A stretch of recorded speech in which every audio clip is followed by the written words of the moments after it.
हम कर देना।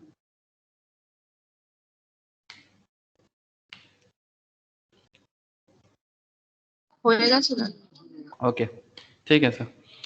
चलो सर, गुड इवनिंग। जैसे कि ट्यूसडे है आज और हम लोग पढ़ रहे हैं सर फाइनेंशियल मैनेजमेंट, है ना सर। तो फाइनेंशियल मैनेजमेंट में हम लोग काफ़ी दिनों तक कैपिटल बजटिंग के बारे में डिस्कशन किया, बहुत सारा क्लास किया कैपिटल बजटिंग पे, और उसमें अलग अलग टेक्निक्स भी किए। आज थोड़ा सा हम लोग न्यू चैप्टर, न्यू कॉन्सेप्ट की बात करेंगे। And what is this new concept and what is this new chapter? Very very interesting sir, very very important for business perspective and also very important for your examination purpose also. Obviously उसी चीज़ का exam होता है जिसका real में ज़रूरत होता है, ये तो आप लोग समझोगे, मानोगे ना सर। उसी चीज को आप लोगों को सिखाया जाता है जिसका रियल में जरूरत होता है, बिना जरूरत का आप सीखेंगे क्यों? नाउ पॉइंट इज दैट ये जो चैप्टर आज पढ़ेंगे इसका नाम क्या है? इसका नाम है सर वर्किंग कैपिटल मैनेजमेंट। ठीक है सर, चैप्टर का नाम है वर्किंग कैपिटल मैनेजमेंट। अगर मैं आपको सिंपल बोलूं कि ये वर्किंग कैपिटल मैनेजमेंट आप लोग अकाउंट्स में भी देखते हो, कहाँ देखते हो अकाउंट्स में वर्किंग कैपिटल?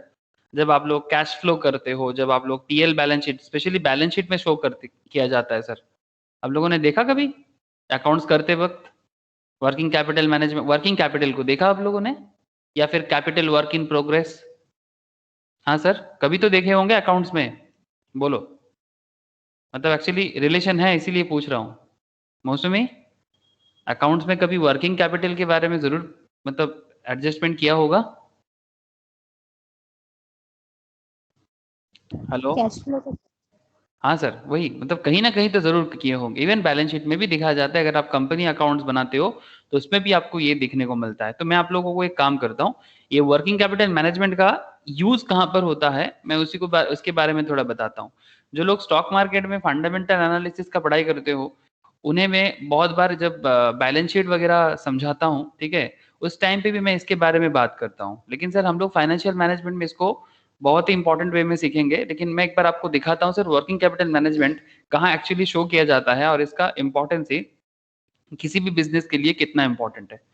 तो सबसे पहला क्या है ना, वर्किंग कैपिटल मैनेजमेंट, नाम सुन के ही आपको याद आ रहा, समझ में आ रहा होगा, बिजनेस करने के लिए जो जरूरत का पूंजी है। सिंपल बात है, बिजनेस करने के लिए आपको day to day business activity के लिए ना कुछ पैसा का जरूरत होता है। देखो जैसे सिंपल बात है, आपको बिजनेस करने के लिए एसेट्स का जरूरत होता है, जैसे कि टेंजिबल एसेट्स, जैसे कि इंटेंजिबल एसेट्स, है ना सर।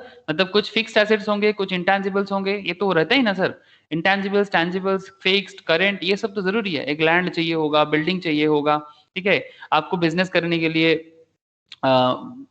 और भी एसेट्स, मतलब जो भी जरूरत है, जरूरी है फिक्स लेवल पे, उसके साथ साथ आपको करंट लेवल में भी एसेट्स का जरूरत है, जैसे कि कैश का जरूरत है, बैंक का जरूरत है, ठीक है। आपको स्टॉक का जरूरत है, stock in the sense goods, okay. तो ये बैंक हो गया, कैश हो गया, गुड्स हो गया, ये सब आपके लिए क्या है सर? ये सब आपके लिए करेंट एसेट्स है। और ये करेंट एसेट्स एक्चुअल में वर्किंग कैपिटल के साथ बहुत ही जुड़ा हुआ कॉन्सेप्ट है। मतलब इन सिंपल अगर कहा जाए कि बिजनेस जो भी है, ठीक है, चाहे टाटा का बिजनेस हो या किसी भी आम आदमी का बिजनेस हो, ठीक है, किसी भी अरे गहरे नत्थु गहरे टाटा बिरला अंबानी किसी का भी बिजनेस हो, हर एक के बिजनेस में एक चीज बहुत जरूरी है, that is day to day business activity को चलाने के लिए वर्किंग कैपिटल का जरूरत है। और इसी वर्किंग कैपिटल को मैनेज कैसे करना है ये हमें फाइनेंशियल मैनेजमेंट सिखाएंगे, ठीक है। तो चलो सर, मैं आपको स्क्रीन शो करता हूँ, बहुत इंटरेस्टिंग है सर, आप लोग ध्यान से सुनिएगा और ध्यान से नोट डाउन भी कीजिएगा, ठीक है। बहुत ही वाइटल पॉइंट है, मजा आएगा सर। स्क्रीन शेयर है कि नहीं मुझे थोड़ा कंफर्म कीजिएगा।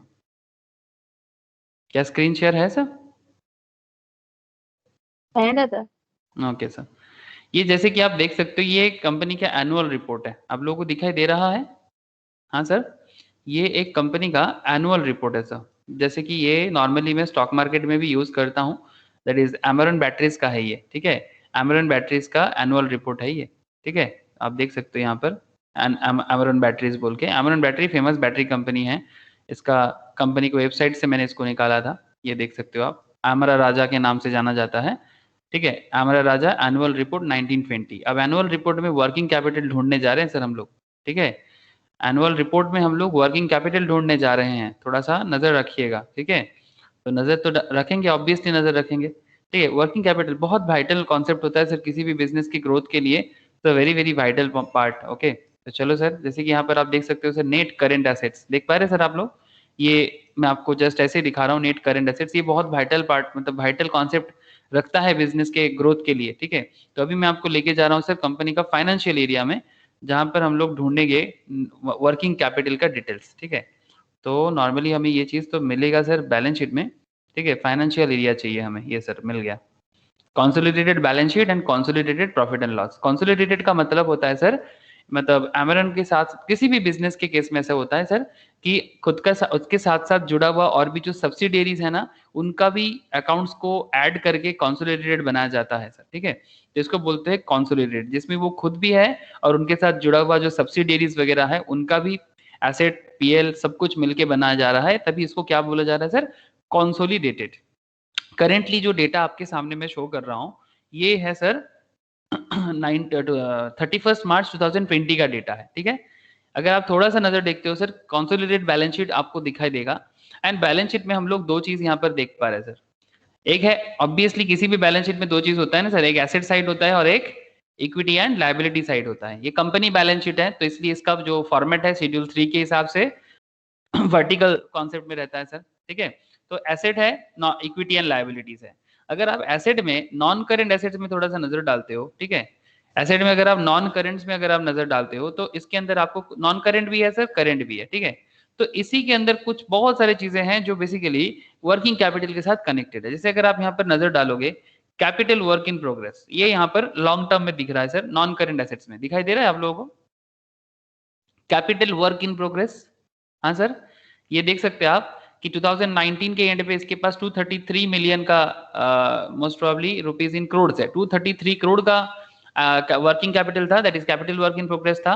2020 में कैपिटल वर्क इन प्रोग्रेस और ज्यादा इंक्रीमेंट हुआ है, दैट मींस काफी ज्यादा बढ़ा है सर, 732। मतलब बिजनेस में जरूरत बढ़ा है, बिजनेस में पैसा का जरूरत या कैपिटल का जरूरत बढ़ा है। इसके साथ साथ अगर आप करंट में भी देखोगे, यहाँ पर आपको दिख सकते हैं सर ट्रेड रिसीवेबल्स वगैरह है, ठीक है, that is debtor, okay, cash and cash equivalent का डेटा है, ठीक है, बैंक बैलेंस का डेटा है। ये सभी चीजें एक्चुअली करंट एसेट्स के साथ इक्विट मतलब ये सब करंट एसेट्स है and these are the very very connected with working capital, ठीक है सर। तो ये सब डेटा हम लोग अकाउंट्स में तो देख लेते हैं सर, अकाउंट्स में बैलेंस शीट के अंदर हम लोग इसको आराम से ट्रैक कर सकते हैं कि कंपनी का ये सिचुएशन है। But point is that sir, इसको बिजनेस मैनेज करते हैं कैसे, बिजनेस इसको मैनेज कैसे करता है। सबसे इंपॉर्टेंट क्या होता है सर, जब भी किसी बिजनेस को वर्किंग कैपिटल का जरूरत होता है तो बिजनेस को क्या करना होता है ना, उसका डिटेल्स बिल्ड अप करना होता है और उसके बेसिस में कैपिटल हवा से तो नहीं आ जाएगा।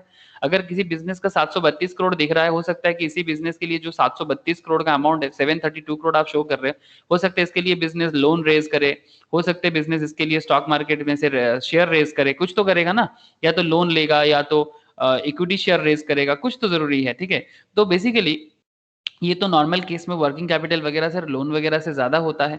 तो अब कॉन्सेप्ट इज दैट कि जब बिजनेस लोन के लिए जाते हैं ना सर, बिजनेस को कहाँ जाना पड़ेगा लोन के लिए, मैं सिंपल समझता हूँ सर, बैंक में जाते होंगे, ये सर नो, या तो बैंक में या तो एनबीएफसी में, है ना sir, non banking financial companies, जहां पर मतलब ये सब क्या है सर, फाइनेंस कंपनीज है, ये वो फाइनेंस करता है, ये सब कंपनीज फाइनेंस करता है। जैसे कि बहुत सारे हैं सर, मैं नाम गिना नहीं सकता आपको बोल बोल के, लाइक आपको क्या बता sir, Aditya Birla finance company है, ये एनबीएफसी में, बैंक में तो सारे के सारे बैंक है, स्टेट बैंक से लेके आईडीबीआई बैंक, कुछ भी नाम ले लो, आईसीआईसीआई, एचडीएफसी, एनबीएफसी में भी बहुत सारे हैं, आदित्य बिरला है आपका, एचडीएफसी है खुद है, ठीक है, एचडीएफसी फाइनेंस बोल के भी है सर, एचडीबी फाइनेंस बोल के है, बहुत सारे हैं, चोलामंडलम फाइनेंस बोल के ट्रांसपोर्टिंग लेवल में फाइनेंस करने में बहुत फेमस है। तो फाइनेंस कंपनीज का अभाव नहीं है, डिफरेंट काइंड ऑफ बिजनेस के लिए डिफरेंट, आप लोग सुने होंगे मुथूट फाइनेंस, फिर आप लोगों ने ये भी सुना होगा वो गोल्ड फाइनेंस करते हैं, क्या नाम है sir, Manappuram gold loan, there are बहुत सारे हैं। लेकिन सवाल क्या है कि जब बिजनेस को वर्किंग कैपिटल का जरूरत होता है तो उसको पहले तो मैनेज करना पड़ेगा, फिर उसको मैनेज करके फिर बिजनेस क्या करता है, बैंक के पास जाते हैं कि भाई मेरा ये वर्किंग कैपिटल का जरूरत है, आप देख लो, मेरे पीएल देख लो, बैलेंस शीट देख लो और मेरा फाइनेंस को भी देख लो। उसके बाद बैंक क्या करते हैं, कंपनीज को जैसा कॉन्सेप्ट है उसके हिसाब से लोन वगैरह प्रोवाइड करता है, डे टू डे बिजनेस के लिए जो भी उनको चाहिए, जिसके बिना बिजनेस चल ही नहीं सकता, ठीक है, जैसे कैश के बिना, स्टॉक के बिना चल सकता है क्या बिजनेस, हाँ सर, बिना कैश का बिना स्टॉक का बिजनेस चल सकता है, क्या लगता है आप लोगों को, हेलो, ना। नहीं ना सर, एग्जैक्टली तो एग्जैक्टली यही सब चीजें मैनेज करना वर्किंग कैपिटल मैनेजमेंट का सबसे इंपॉर्टेंट एरिया है। तो वेरी वेरी वाइटल, आप देख के ही समझ पा रहे हो कि सर कितना इंपॉर्टेंट एरिया है बिजनेस के लिए, तो उसी को लेकर चर्चा करेंगे। ओके चलो सर हेडिंग करो, हेडिंग करो सर। স্যার बोलो सर बोलो। বলছি ক্যাপিটাল ওয়ার্ক ইন প্রোগ্রেসটা কি হয়? Capital work in progress means যে ক্যাপিটালটা বিজনেসে লাগানো আছে, বুঝতে পারলি কথাটা? সে ফর एग्जांपल সেটা তো লায়াবিলিটি সাইডে থাকবে না। नहीं नॉट नेसेसरी एक्चुअली यहाँ पर ये जो कैपिटल मतलब वर्किंग कैपिटल जो है दैट इज एसेट साइड में इसको इसलिए दिखाया जा रहा है, ये लाइबिलिटी साइड में होगा, वो लाइबिलिटी साइड में होता है इक्विटी शेयर कैपिटल, ठीक है? वो बिजनेस का कैपिटल है, टोटल कैपिटल, ठीक है? उसके अंदर अदर इक्विटीज भी आते हैं, उसके अंदर बोरोइंग्स, लीज, लाइबिलिटीज ये सब भी आ जाएगा, तो जो भी कंपनी का है। और ये जो वर्किंग कैपिटल या कैपिटल वर्क इन प्रोग्रेस जो बिजनेस अपने एसेट में शो कर रहा है, बिकॉज ये एसेट्स है, जैसे कि आपको बिजनेस करने के लिए पैसे का जरूरत होता है कि नहीं होता, ठीक है? जो कैश आपको चाहिए होगा, अब देखो ना इसी चैप्टर में आपको धीरे धीरे मैं वही सब बात तो करूंगा, ठीक है? कि कैश को कैसे मैनेज किया जाता है, मतलब कैश कैश के बिना बिजनेस नहीं चल सकता। से फॉर एग्जांपल एक बिजनेस चल रहा है, एक सिंपल एग्जांपल लेता हूं मैं। से फॉर एग्जांपल एक प्रॉपर्टी बिजनेस ले लेते हैं, ठीक है? क्या बिल्डअप करें, आपका वो बिल्डिंग बना लेते हैं ना सर, प्रोमोटिंग बिल्डिंग। हाँ चलो कहीं पर भी building, building okay, building construction building, ठीक है? Just a minute, construction area देखते हैं सर, कुछ आपको समझाने की कोशिश करते हैं 2 सेकंड। जैसे मानो कि ये जो कंस्ट्रक्शन एरिया में ये जो बहुत सारे एसेट्स आप देख पा रहे हो, यहाँ पर बिल्डिंग बन रहा है, अब ये कंप्लीटेड तो नहीं है ना? हाँ मौसमी, ये आपका না, कंप्लीटेड है क्या? बट क्या आप इसको एसेट नहीं मानते? হ্যাঁ কিন্তু ক্যাপিটাল কমপ্লিট হবে না এটার মানেটা কি? हाँ वही तो मैं बोल रहा हूँ, वही तो मैं बोल रहा हूँ, कैपिटल कंप्लीटेड नहीं है, दैट मीन्स आपका जो पूंजी है वो यहाँ पर आपने डाल दिया, ठीक है? लेकिन अभी भी ये क्या है, रस्ते में है, कंप्लीट नहीं हुआ। जैसे ये रास्ता बन रहा है, मोस्ट प्रॉब्ली ये फ्लाईओवर बन रहा है, ठीक है? यहाँ पर एक फैक्ट्री बन रहा है, यहाँ पर कुछ घर बन रहा है, ठीक है? भरा पड़ा है, आप जो देखो सब सब कंस्ट्रक्टेड है, चल रहा है। मतलब आपने जो पूंजी लेके बिजनेस करना चालू किया था, आपने जो पूंजी लेके बिजनेस करना चालू किया था, वो पूंजी आपने कुछ कुछ कुछ कैश वगैरह आपके पास है और कुछ पैसा आपने क्या कर दिया, आपने डाल दिया, लेकिन ये सब अभी भी कंप्लीटेड नहीं हुआ है। तो जिसको जो कंप्लीटेड नहीं होता उसको क्या बोलेंगे, वर्क इन प्रोग्रेस बोलेंगे ना। मतलब पूंजी है बट मेरा पूंजी बिजनेस में लग चुका है, मेरे हाथ में नहीं है। बात समझ में आ रहा है कि नहीं आ रहा है? হ্যাঁ স্যার। ठीक है, तो यही कॉन्सेप्ट है कि जब मेरा कैपिटल, नॉर्मल कैपिटल मतलब टोटल कैपिटल, लेकिन जो मेरा प्रोग्रेस में है, मतलब मेरे बिजनेस में मैंने लगा दिया, that is called work in progress, ठीक है? कैपिटल वर्क इन प्रोग्रेस, मैं वही सब बातें करूंगा, थोड़ा सा ध्यान से देखो तो सही, ठीक है? चलो सर, मजा आएगा एकदम, बहुत मजा आएगा। बहुत वाइटल चैप्टर माना जाता है इसको बिजनेस पर्सपेक्टिव से, बहुत वाइटल चैप्टर माना जाता है। ओके किसी भी बिजनेसमैन के लिए बहुत जरूरी चैप्टर्स भी है ये। मतलब सिर्फ वर्किंग कैपिटल का ही नॉलेज, जैसे कि कैपिटल बजटिंग क्या था, वो फोरकास्ट कर रहा था, कैपिटल बजटिंग फोरकास्ट कर रहा था, वर्किंग कैपिटल फोरकास्ट नहीं करता। वर्किंग कैपिटल फोरकास्ट मतलब वो एक्चुअली रियल लाइफ फोरकास्ट करता है, मतलब जब चल रहा है, और कैपिटल बजटिंग शुरू होने से पहले करता है। और वर्किंग कैपिटल तो मतलब क्या बोले सर, मतलब जैसे जैसे बिजनेस बढ़ते जाते हैं वैसे वैसे नीड भी क्रिएट होते जाते हैं, ऐसे बोल सकता हूँ मैं आपको। वर्किंग कैपिटल मैनेजमेंट देखो सर, देखो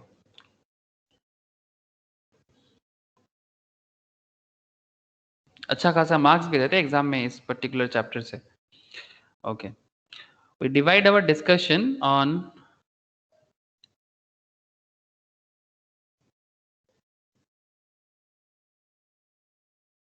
थोड़ा सा लिखिए, we divide our discussion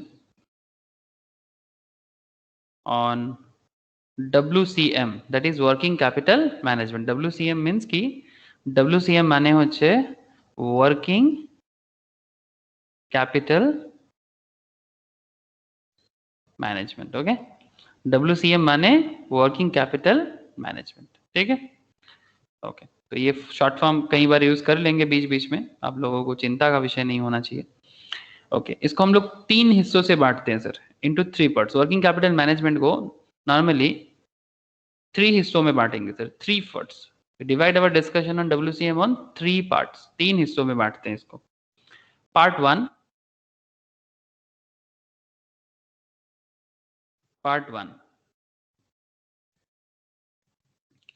overall, इसमें पूरा ओवरऑल आपको कॉन्सेप्ट पता चलेगा। Overall WCM, overall WCM in the sense complete working capital management का कॉन्सेप्ट इसके अंदर आएगा। ठीक है, बहुत सारी चीजें इसी में डिस्कस में निकल जाएगा सर। फिर एक कॉन्सेप्ट आता है,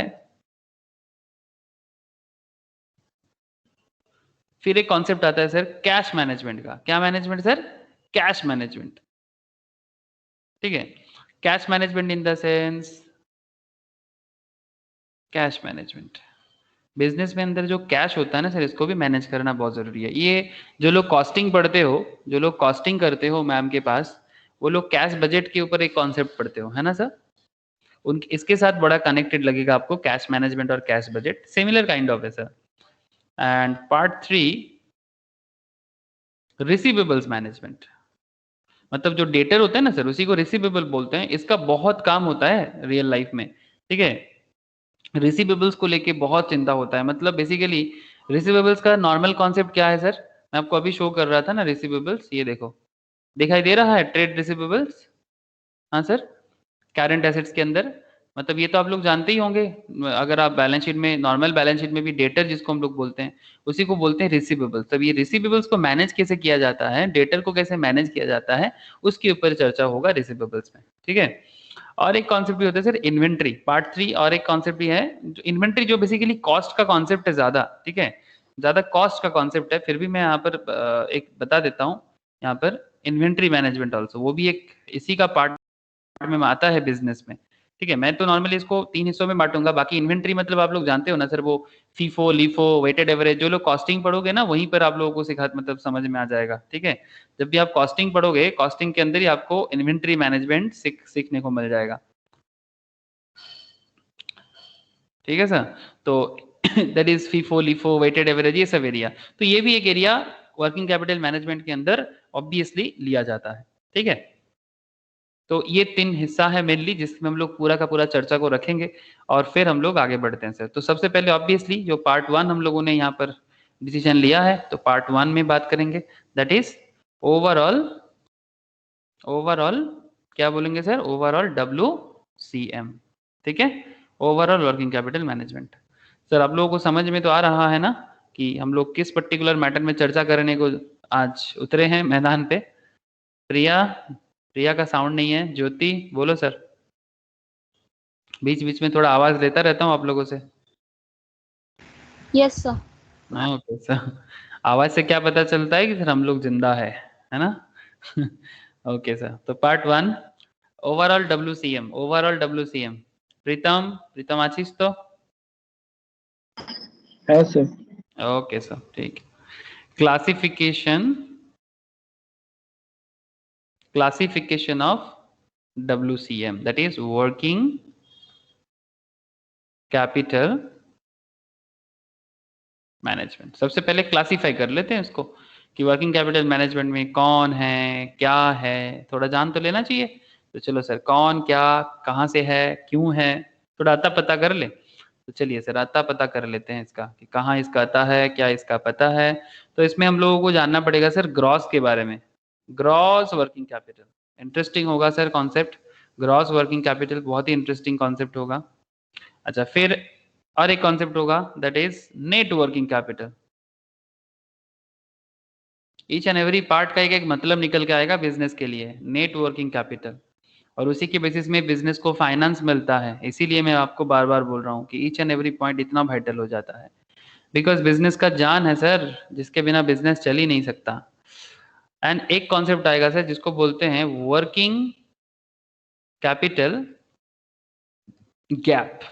मैं आगे समझाऊंगा आप लोगों को what is this working capital gap. ठीक है, एग्जाम में इसके बारे में सवाल भी पूछते हैं कि डिफाइन वर्किंग कैपिटल गैप। ठीक है, मैं वो भी बताऊंगा आप लोगों को कि ये वर्किंग कैपिटल गैप क्या है, वो भी बहुत ही इंटरेस्टिंग कॉन्सेप्ट है।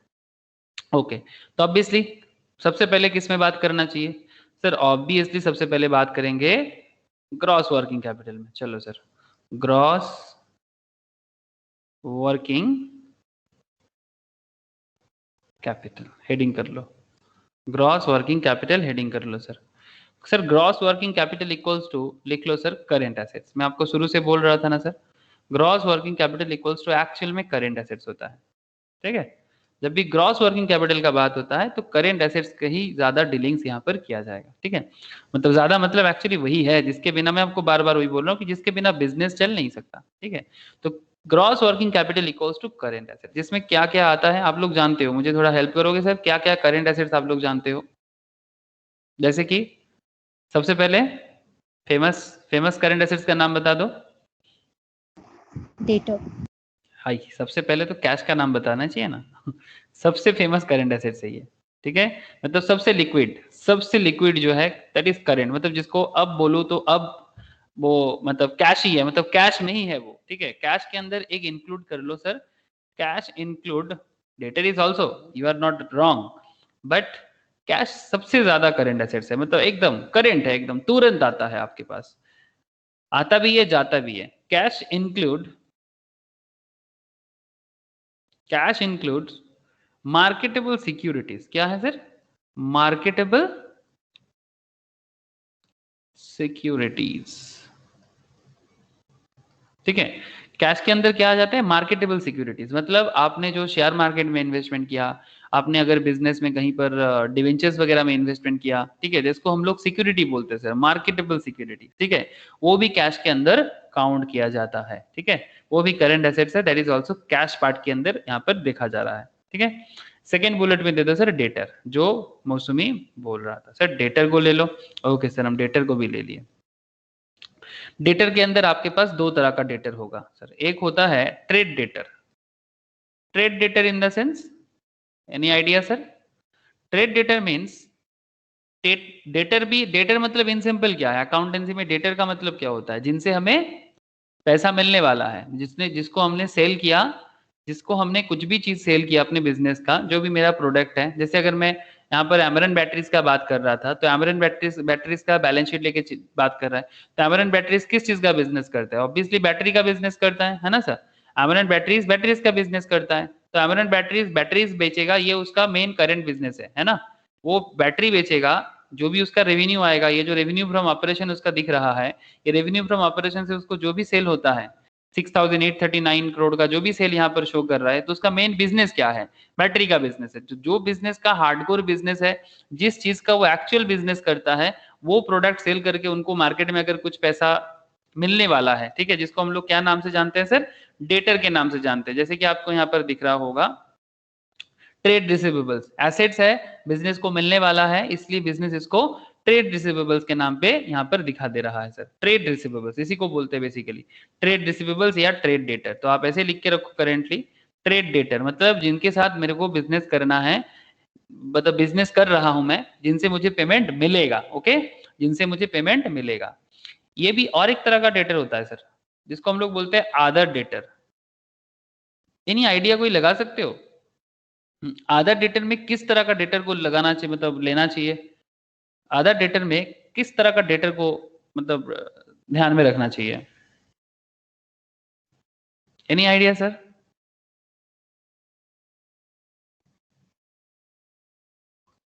कोई तो बोलो सर, गलत बोलो दिक्कत नहीं है, बट बोलो तो सही। सर बैड डेप्ट।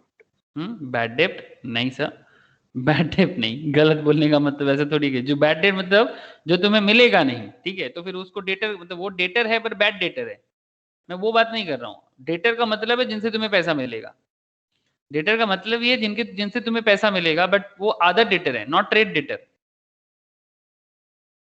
कंज्यूमर।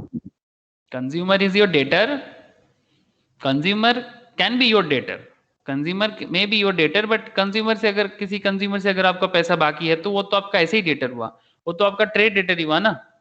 कंज्यूमर या कस्टमर जो है, अगर उनसे आपका पैसा बाकी है, तो वो तो आपका ट्रेड डेटर ही हुआ, फिर आधा डेटर कौन हो सकता है?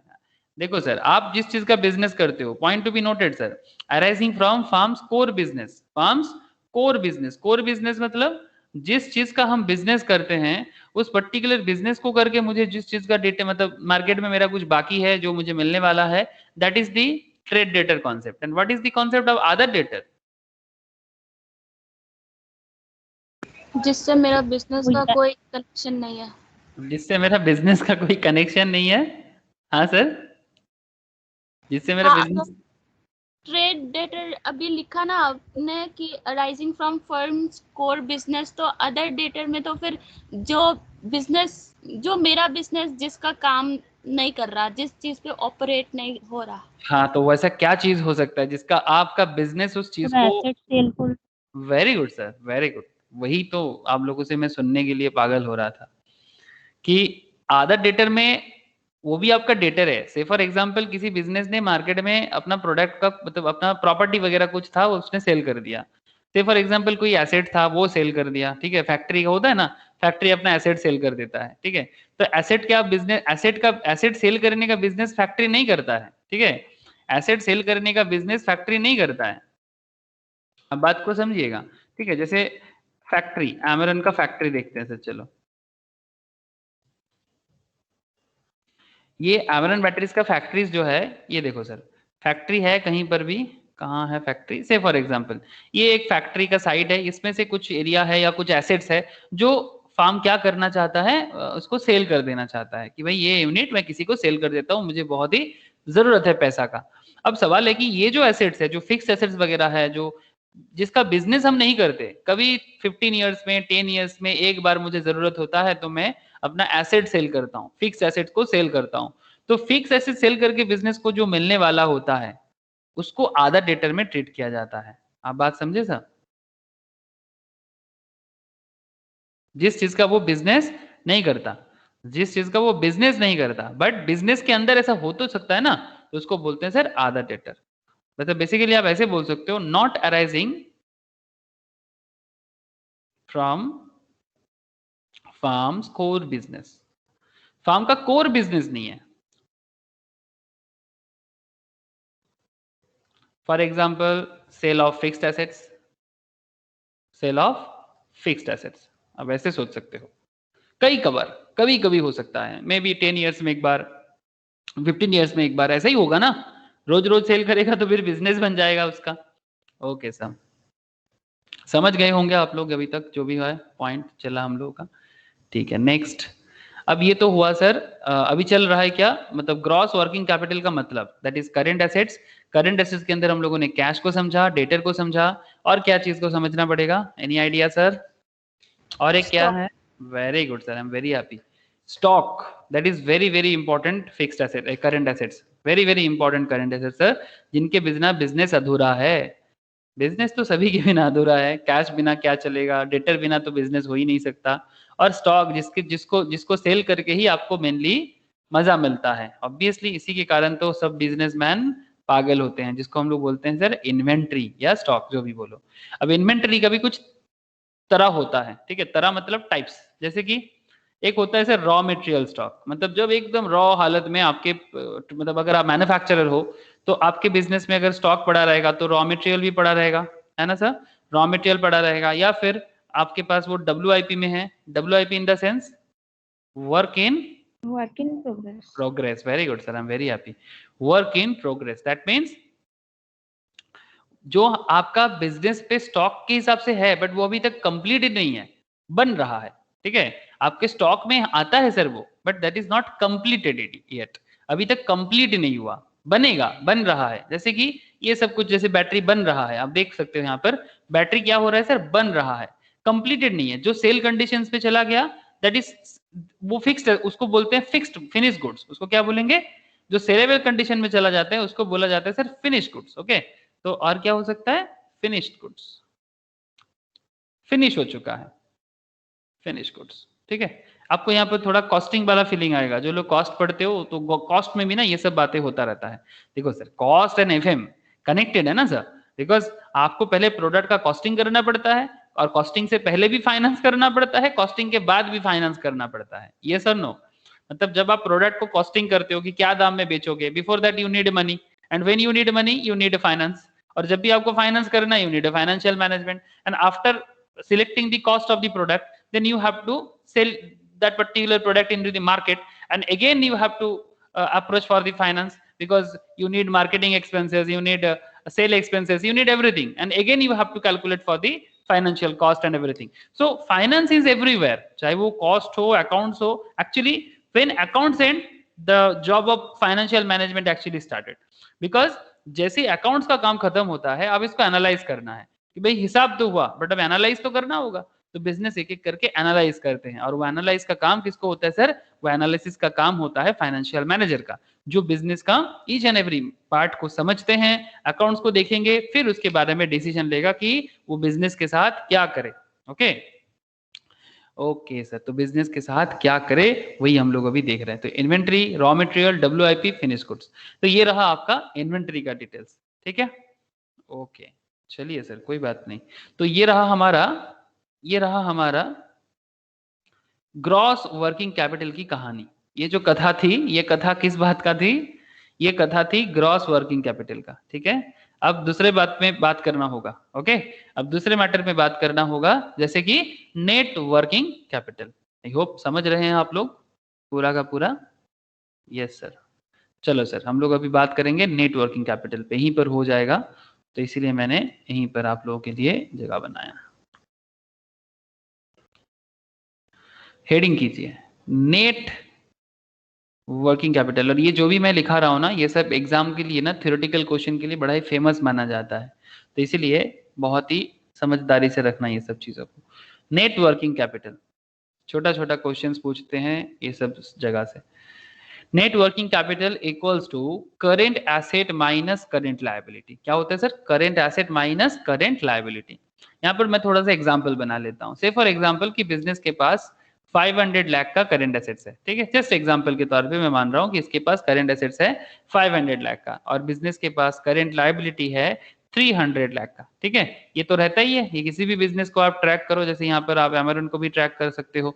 ये देखो सर, करेंट एसेट्स बिजनेस के पास कितना है, यहाँ पर आपको दिख जाएगा 2223.25 का बिजनेस के पास करेंट एसेट्स है. ठीक है, you can see it here. इतना सारा करेंट एसेट्स का डेटा है, देख पा रहे हैं ना सर आप लोग? और इक्वली करेंट एसेट से आपको क्या देखना चाहिए? करेंट लायबिलिटीज को देखना चाहिए. You can see it here, current liabilities दिखाई दे रहा है sir? Current assets and now this is current liabilities. Total कितना है? इतना. तो हम लोग यहाँ पर क्या बात कर रहे हैं सर? करेंट एसेट्स और करेंट लायबिलिटीज के साथ कैलकुलेशन कर रहे हैं. ठीक है, मैं अपना अलग से थोड़ा सा छोटा मोटा एग्जांपल्स लिया. आप जब भी किसी बड़ी कंपनीज का हिसाब किताब करोगे, एनालाइज करोगे, तो आप भी कंपनी का net working capital easily find out कर सकते हैं. जैसे मैं आपको अमेरन बैटरीज का रियल लाइफ कंपनीज का बैलेंस शीट से बार बार दिखा रहा हूं कि आप देख सकते हो. तो करेंट एसेट्स से करेंट लायबिलिटीज को अगर आप लेस करते हो तो आपको एक्चुअली मिलता है net working capital.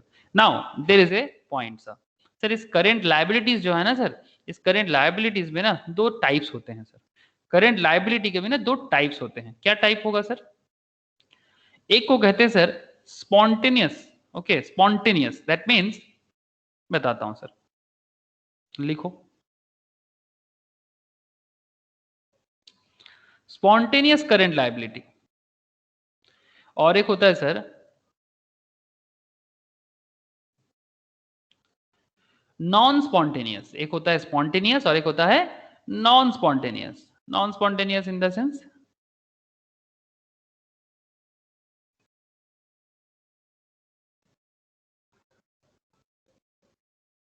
Current liability. Now what is the catch? Catch क्या है इसमें? देखो, अब spontaneous current liability and non spontaneous current liability, अब यहाँ पर भी थोड़ा कहानी बनाना पड़ेगा. कहानी मतलब ऐसे रियल में होता है. आपका जो टोटल करेंट लायबिलिटीज आपको शो कर रहा है ना सर, इसी करेंट लायबिलिटीज में से आपको कुछ अमाउंट स्पॉन्टेनियस में भेजना पड़ेगा. तो चलो भेजते हैं. कितना भेजे sir?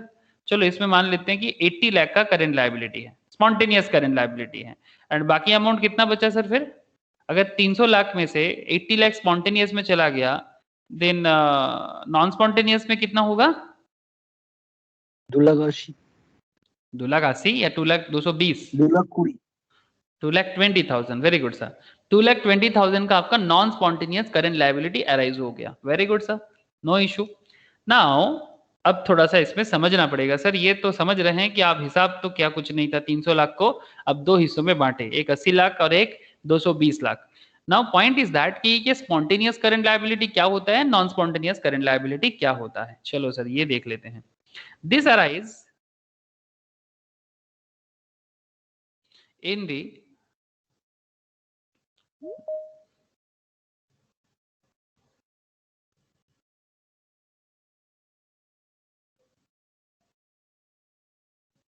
this arise in the normal course of business. This arise in the normal course of business. Okay ये जो स्पॉन्टेनियस करंट लायबिलिटी है ये अराइज करता है आपका नॉर्मल कोर्स ऑफ बिजनेस पे, ठीक है। जैसे कि नॉर्मल कोर्स ऑफ बिजनेस पे किस तरह का लायबिलिटी क्रिएट होता है? क्रेडिटर बोल सकते हैं सर, क्रेडिटर, क्रेडिटर मेरा लायबिलिटी है कि नहीं है? अगर बिजनेस पे क्रेडिटर इज माय लायबिलिटी, जैसे आप देख सकते हैं अमेरिकन बैटरीज में अगर आप देखोगे trade payable, very good sir, trade payables, bills payable, obviously तो नॉर्मल क्रेडिटर को मैं ट्रेड पेबल बोल सकता हूँ, ठीक है।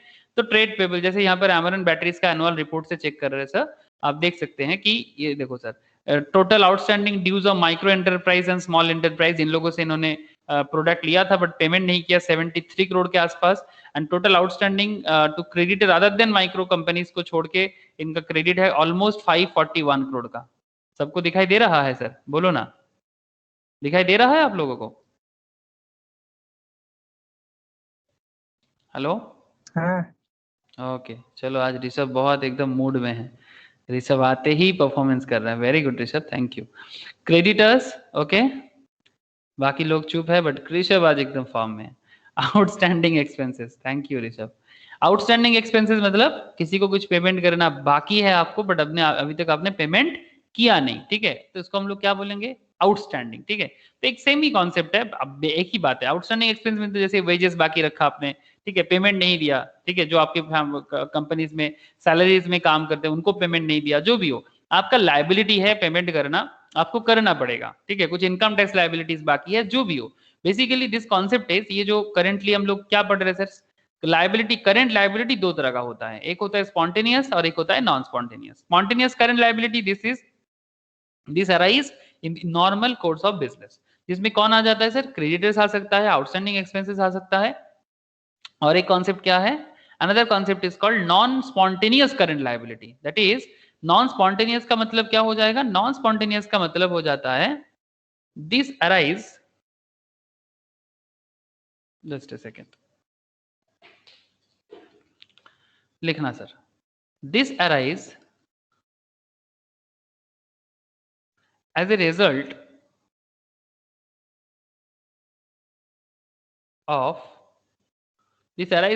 of deliberate business decision, ठीक है, deliberate business decision लिखो, समझाता हूं। deliberate business decisions क्या होता है मैं आगे बताता हूं आपको। मेड बाय द फार्म, ठीक है। Deliberate business decisions firm spontaneous মানেটা मैं বলছি, আমি এক্ষুনি বলছি, একটু লিখিয়ে দিই। লাইক बैंक ओडी मतलब bank overdraft, you all know this kind of term. Cash credit, you also know about this, ठीक है। ये सब लोन मिलता है ना sir, CC loan, bank OD loan, ये सब बैंक से शॉर्ट टर्म लोन मिलता है। कमर्शियल पेपर, ये भी क्या है मैं बताऊंगा, is a type of instrument, commercial paper, जिसके थ्रू से आपको शॉर्ट टर्म लोन मिलता है, ठीक है। मैं सब बताऊंगा आगे आगे। नाउ हम लोगों ने नेट वर्किंग कैपिटल का पूरा लिख लिया सर। अब मैं आप लोगों को समझाने भी वाला हूं कि क्या है ये नेट वर्किंग कैपिटल का कॉन्सेप्ट। थोड़ा सा ध्यान से देखो सर, ये मैं इसको बोलूंगा ऋषभ को, ऋषभ तो इस पूरा पेज का स्क्रीनशॉट ले ले। স্যার বলার আগে নিয়ে নিচ্ছি। Thank you sir. Okay, now net working capital, gross working capital तो आप लोगों ने सुना अभी, ठीक है। मैं अभी आपको नेट वर्किंग कैपिटल बताता हूं, ठीक है। नेट वर्किंग कैपिटल क्या है? Current assets minus current liability. Current asset से करेंट लायबिलिटी को हटाओ तो आपको नेट वर्किंग कैपिटल मिलता है। जैसे हम लोगों ने यहाँ पर एज एन एग्जांपल क्या लिया, 500 लाख का करंट एसेट्स है और 300 लाख का करंट लायबिलिटी है। अब किसी भी बिजनेस में जाओ, जैसे मैंने आपको अभी दिखाया ना, जैसे ये अमेरन बैटरीज का बैलेंस शीट से अब आप लोग देख सकते हो 1102 का करंट लायबिलिटीज है और 2223 का करंट एसेट्स है। अब करंट एसेट से करंट लायबिलिटी को हटाओ तो आपको क्या मिलेगा, नेट वर्किंग कैपिटल।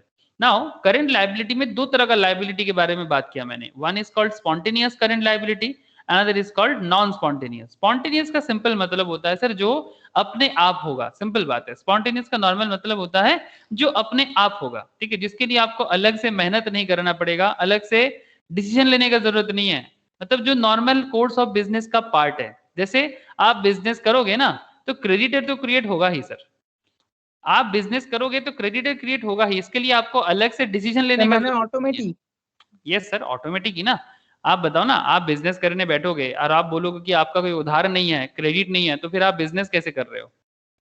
बिजनेसमैन के लिए क्रेडिट होना, क्रेडिटर क्रिएट होना क्या बहुत मतलब क्या बोलूं सर, एकदम एबनॉर्मल होता है क्या?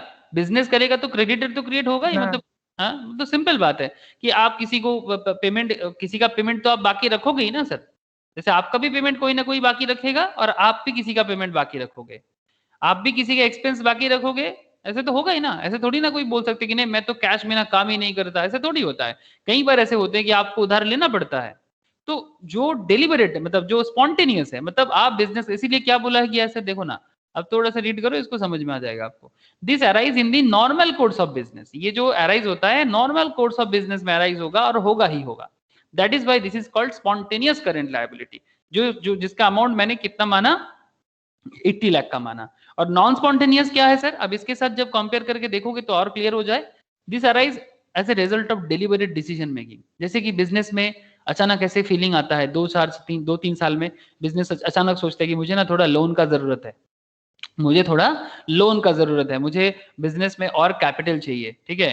तो कुछ शॉर्ट टर्म भी हो सकता है, लॉन्ग टर्म भी हो सकता है। तो बैंक अचानक लोन के लिए बैंक को अप्रोच करता है, ठीक है, फिर बैंक लोन प्रोवाइड करते हैं। तो उसमें भी बैंक का, बिजनेस का क्या क्रिएट होता है सर, लायबिलिटी क्रिएट होता है, जैसे बैंक ओडी के थ्रू से, कैश क्रेडिट के थ्रू से, कमर्शियल पेपर के थ्रू से। तो ये सब क्या लायबिलिटी हो गया, ये नॉर्मल कोर्स ऑफ बिजनेस में है, बट सर डेलिबरेट डिसीजंस, मतलब आपको डेलिबरेटली लेना पड़ रहा है, ठीक है, आपको इसके लिए एक अलग से डिसीजन मेक करना पड़ रहा है। मतलब नॉर्मल कोर्स में नहीं हुआ, आपको कभी सोचना पड़ा कि नहीं बिजनेस के लिए करना भी जरूरी है। दैट इज नॉन, मतलब हो सकता है कि बिना लोन लेके भी आप अपना बिजनेस को चला सकते हो, ठीक है, लेकिन कभी जरूरत पड़ जाता है कि नहीं मैं बिजनेस को और ग्रोथ करना चाहता हूं, मुझे लोन लेना पड़ेगा। आप समझ रहे हैं ना सर? तो दैट इज नॉन, मतलब नॉर्मल कोर्स ऑफ बिजनेस में नहीं हुआ, आपका डेलिबरेट डिसीजन के कारण हुआ। तो जब आपका कोई डिसीजन के कारण आपका लायबिलिटी क्रिएट होता है तो उसको नॉन स्पॉन्टेनियस बोलते हैं सर। जैसे अगर आप किसी भी कंपनी का बैलेंस शीट चेक करते हो तो उसमें आपको लायबिलिटीज जरूर दिखेगा, और लायबिलिटीज के अंदर आप यहाँ पर देख सकते हो non current, that is non current liabilities, मतलब जो आपका लॉन्ग टर्म लायबिलिटीज है। जैसे कंपनी ने बोरोइंग किया, आप देख सकते हैं यहाँ पर, देखो सर यहाँ पर बिजनेस का 2019 का डेटा अगर हम देखें तो 46 करोड़ का लोन था, इस बार उनका बोरोइंग 34 करोड़ का हुआ। लीज का कुछ लायबिलिटीज है इनका, मतलब लीज में कुछ लिया है, अभी पेमेंट नहीं किया। लास्ट बार में कुछ भी नहीं था, 2019 में कुछ भी नहीं था, 2020 में ऑलमोस्ट 81 करोड़ का लायबिलिटी क्रिएट हुआ। डेफर्ड टैक्स, मतलब कुछ टैक्स पेमेंट करना अभी भी बाकी है सर, आप देख सकते हैं यहाँ पर 69.46 करोड़ का पहले साल का था, इस साल का टैक्स और ज्यादा हुआ है बिजनेस का, ठीक है, आप लोग देख पा रहे हैं सर। करंट लायबिलिटी में देखो सर, करंट लायबिलिटी में देखो, ये देखो सर, ये सब करंट लायबिलिटीज है, मतलब ये सब with in very short term period में आपको पेमेंट करना होगा। जो लायबिलिटी लास्ट ईयर अगर आप देखते हो 2019 में 59 करोड़ का था, इस बार तो 73 करोड़ का, मतलब बिजनेस ने और लायबिलिटी क्रिएट किया। लास्ट बार 450 करोड़ का नॉन माइक्रो फाइनेंस एंटरप्राइज से लोन था, इस बार का 541 करोड़ का लायबिलिटी, मतलब जो बिजनेस के कारण हुआ है, ठीक है, क्रिएट हुआ। आप समझ सकते हो, जैसे कि ये जो है सर, ये नॉर्मल कोर्स ऑफ बिजनेस में क्या हुआ, बिजनेस को लोन वगैरह लेना पड़ा, समथिंग लाइक दैट, ठीक है। लेकिन जो क्रेडिटर, जैसे नॉर्मल ट्रेड पेबल, वो नॉर्मल जैसे क्रेडिटर वगैरह में आ जाएगा। लेकिन जैसे ही बात लोन वगैरह का हो जाता है, जैसे बोरोइंग, लीज लायबिलिटी, ये नॉर्मल कोर्स में नहीं हुआ। बिजनेस अपने एक्सपेंशन के लिए कभी सोचा तो जाके वो लोन क्रिएट हुआ। दोनों का फर्क समझो, दोनों ही लायबिलिटी है आपका, ठीक है, बट कुछ लायबिलिटीज आप डेलिबरेट डिसीजन लेते हो तब जाके होता है, और कुछ लायबिलिटीज तो ऑटोमेटिक है सर, कुछ लायबिलिटीज तो ऑटोमेटिक है। आपको बात समझ में आ रहा है सर? आप लोगों को बात समझ में आया कि नहीं, थोड़ा मुझे कंफर्म कीजिएगा सर, डाउट हो तो भी पूछिए सर। नो सर, क्लियर है। क्लियर है? ओके, प्रिया, मौसुमी, प्रियतमा, रोशनी, सभी को पूछ रहा हूँ सर, बोलो। मुझे सीधा ओके सर, ठीक है। तो ये रहा, बहुत ही वाइटल पॉइंट माना जाता है सर ये करंट लायबिलिटी का दो approach, spontaneous current liability and non spontaneous. Rishabh, Pritam, clear? हाँ सर। ओके, चलो सर नेक्स्ट चलते हैं। ठीक है, ये हो गया। अब और भी कुछ वाइटल पॉइंट्स, खत्म नहीं होगा।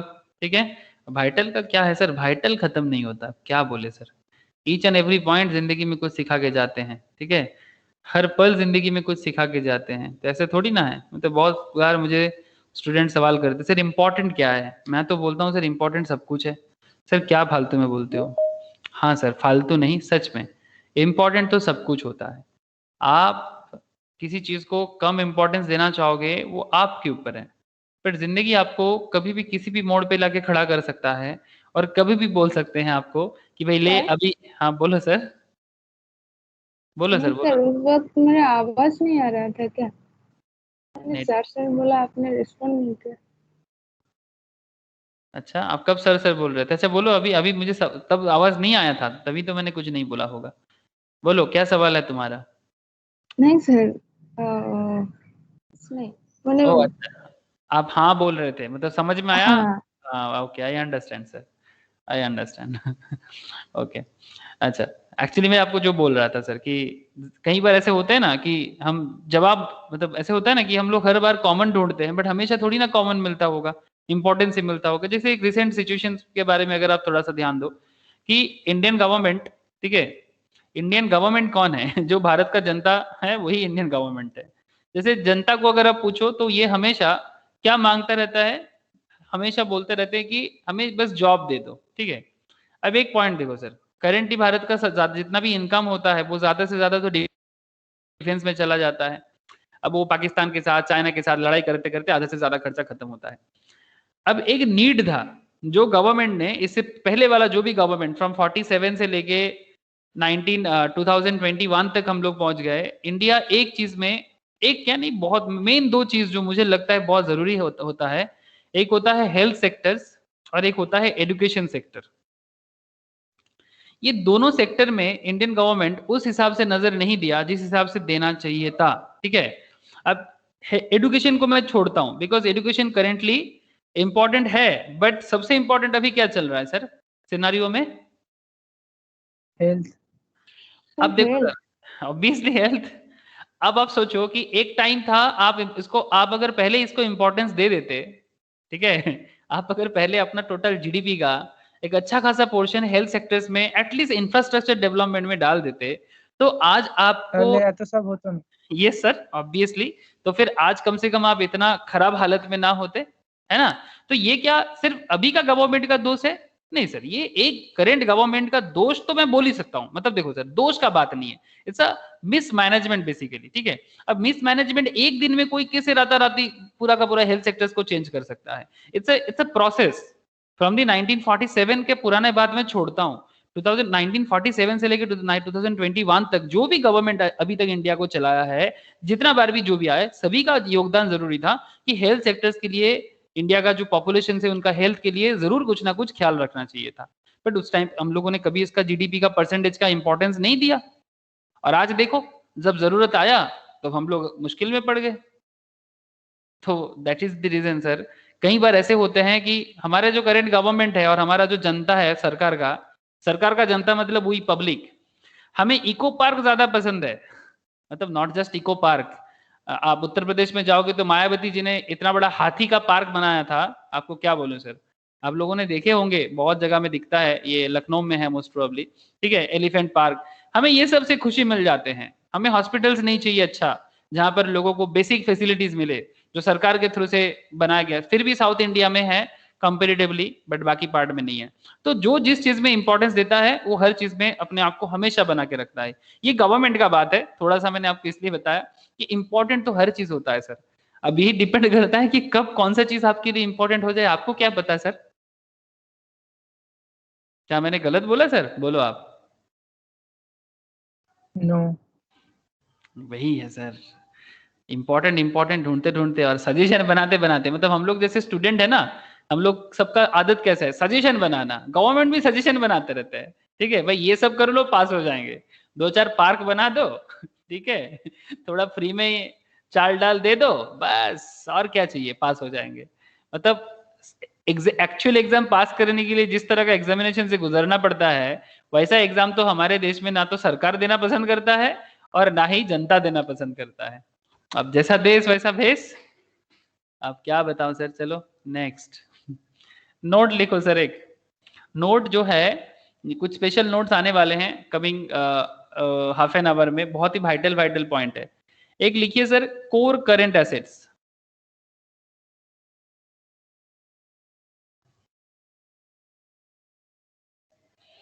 कोर करंट एसेट्स, या फिर इसको हम लोग और एक नाम से भी जान सकते हैं सर, हार्डकोर करंट एसेट्स। ऐसे ही सवाल भी पूछते हैं, कोर करंट एसेट या हार्डकोर करंट एसेट्स क्या है। मैं बताता हूं, लिखो। जिनके बिना बिजनेस अधूरा है, ऐसा मान के चल सकते हैं sir.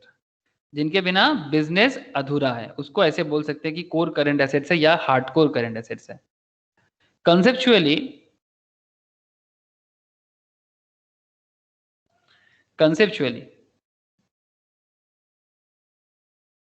all current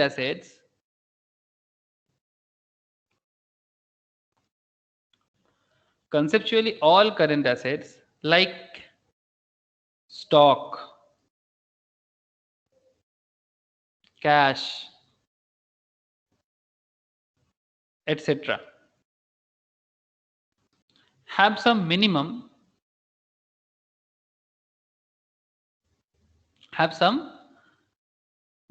level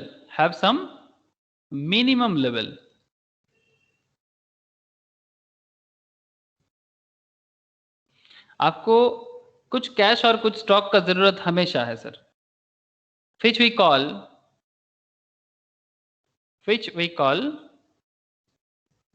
core current assets,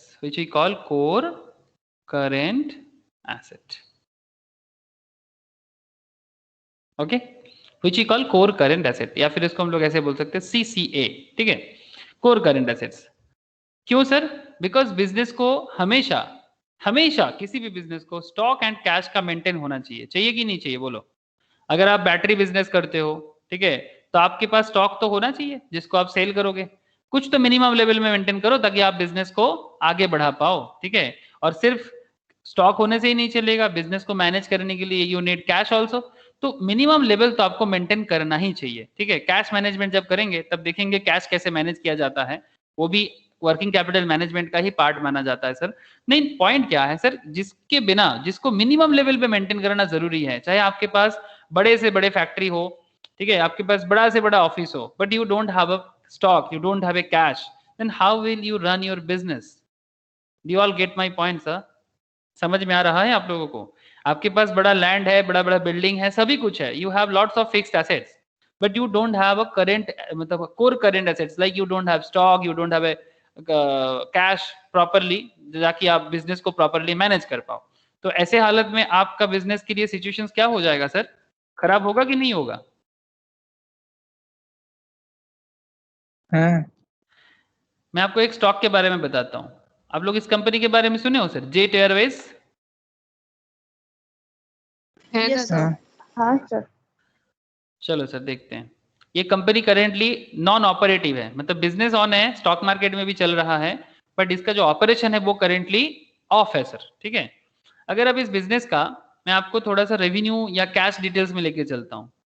देखते सर, ये फंडामेंटल है, स्टॉक मार्केट फंडामेंटल का डिटेल्स है नॉर्मली, बट फिर भी मैं आपको एक बार शो करता हूँ। देखो सर कुछ दिखता है कि नहीं दिखता। जेट एयरवेज का फंडामेंटल, आई नीड, मुझे चाहिए सर फाइनेंशियल डिटेल्स चाहिए। कहाँ चला गया? बोर्ड मीटिंग्स नहीं, नॉट दिस वन। कहाँ गया सर? कई बार मेरे सामने होता है, मुझे दिखता नहीं, जानते हो। ये तो चार्ट है, ये नहीं चाहिए अभी, मुझे चाहिए सर फाइनेंशियल। ये मिल गया सर, रुको।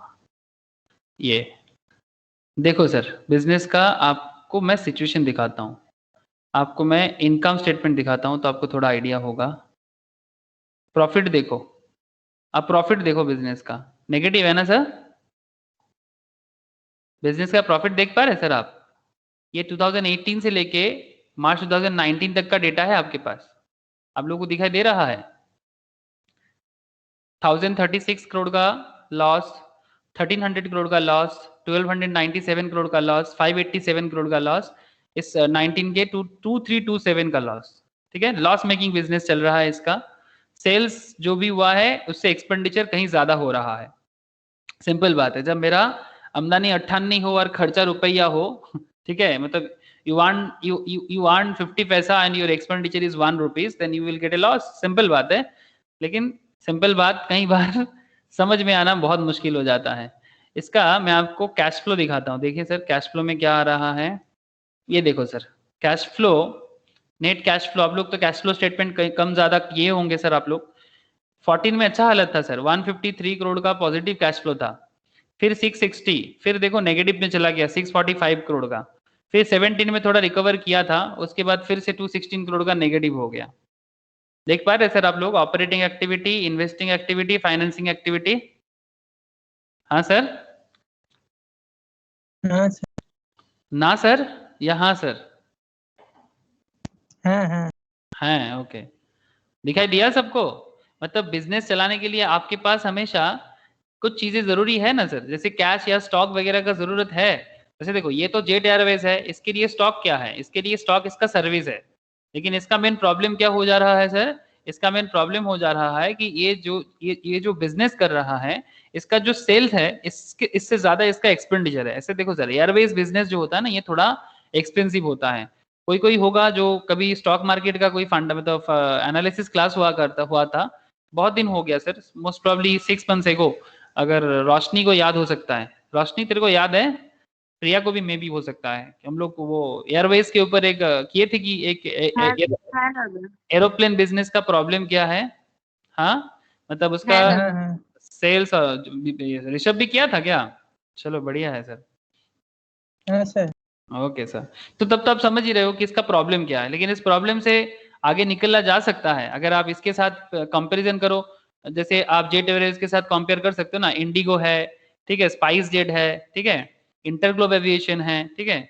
तो आप इन लोगों के साथ कंपेयर करो तो आपको समझ में आएगा कि कहाँ पर जेट का प्रॉब्लम है, ठीक है। तो यही सब होता है सर फाइनेंशियल एनालिसिस, ठीक है, जो मैं आपको थोड़ा थोड़ा तो जरूर समझाऊंगा फाइनेंशियल मैनेजमेंट पढ़ाते वक्त, ठीक है। तो these are the basically concept जिसके ऊपर बेस करके चलता है business.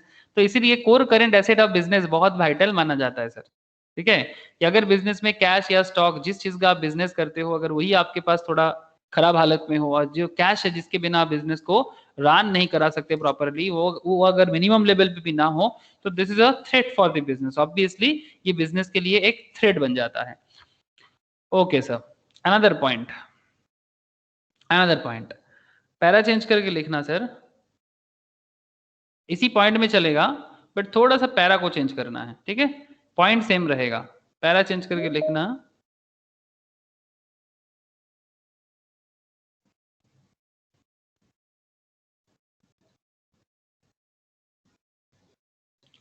Working capital margin, working capital margin. अब what is this working capital margin? ये बिजनेस का क्या फंडामेंटल कॉन्सेप्ट को फाइनेंशियल लेवल में दोहराता है या दर्शाता है, दोहराता नहीं दर्शाता है। देखो sir, working capital margin hence current asset, मतलब इसी के साथ कंटिन्यू कर रहे हैं सर, ठीक है, मैंने बस हेडिंग किया इस नाम का, आप इसके साथ साथ कंटिन्यू कीजिए हेंस करके, मतलब कोर करंट एसेट हेंस बोल के। अच्छा ठीक है, एक काम करो लो, ऐसे समझ में दिक्कत हो जाएगा। मैं एक्चुअली कंटिन्यूअस मोड में लिखा रहा हूं, इसलिए मैं चाहता हूं कि आप इसके बाद ही इसको लिखो। हेंस बोल के लिखना, मतलब इसके कारण क्या होता है, hence current assets,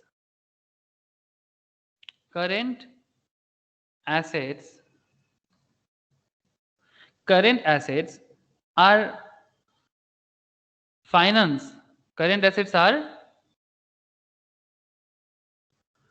finance by a combination, finance by a combination of long term and short term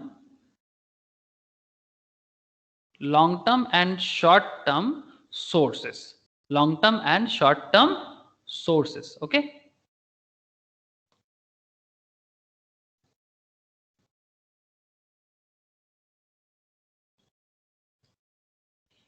short term sources. Okay, which is funded by, अच्छा एक सेकेंड रुको, लैंग्वेज एक बार देख लेते हैं. Hence current assets are financed by a combination of long term and short term sources. That part of current assets, that part of current assets, मतलब current asset का वो वाला हिस्सा, करंट एसेट्स का वो वाला हिस्सा which is funded by, which is funded by, मतलब जिसका हम लोग फंड जुगाड़ करते हैं, which is funded by long term, funded by long term source is known as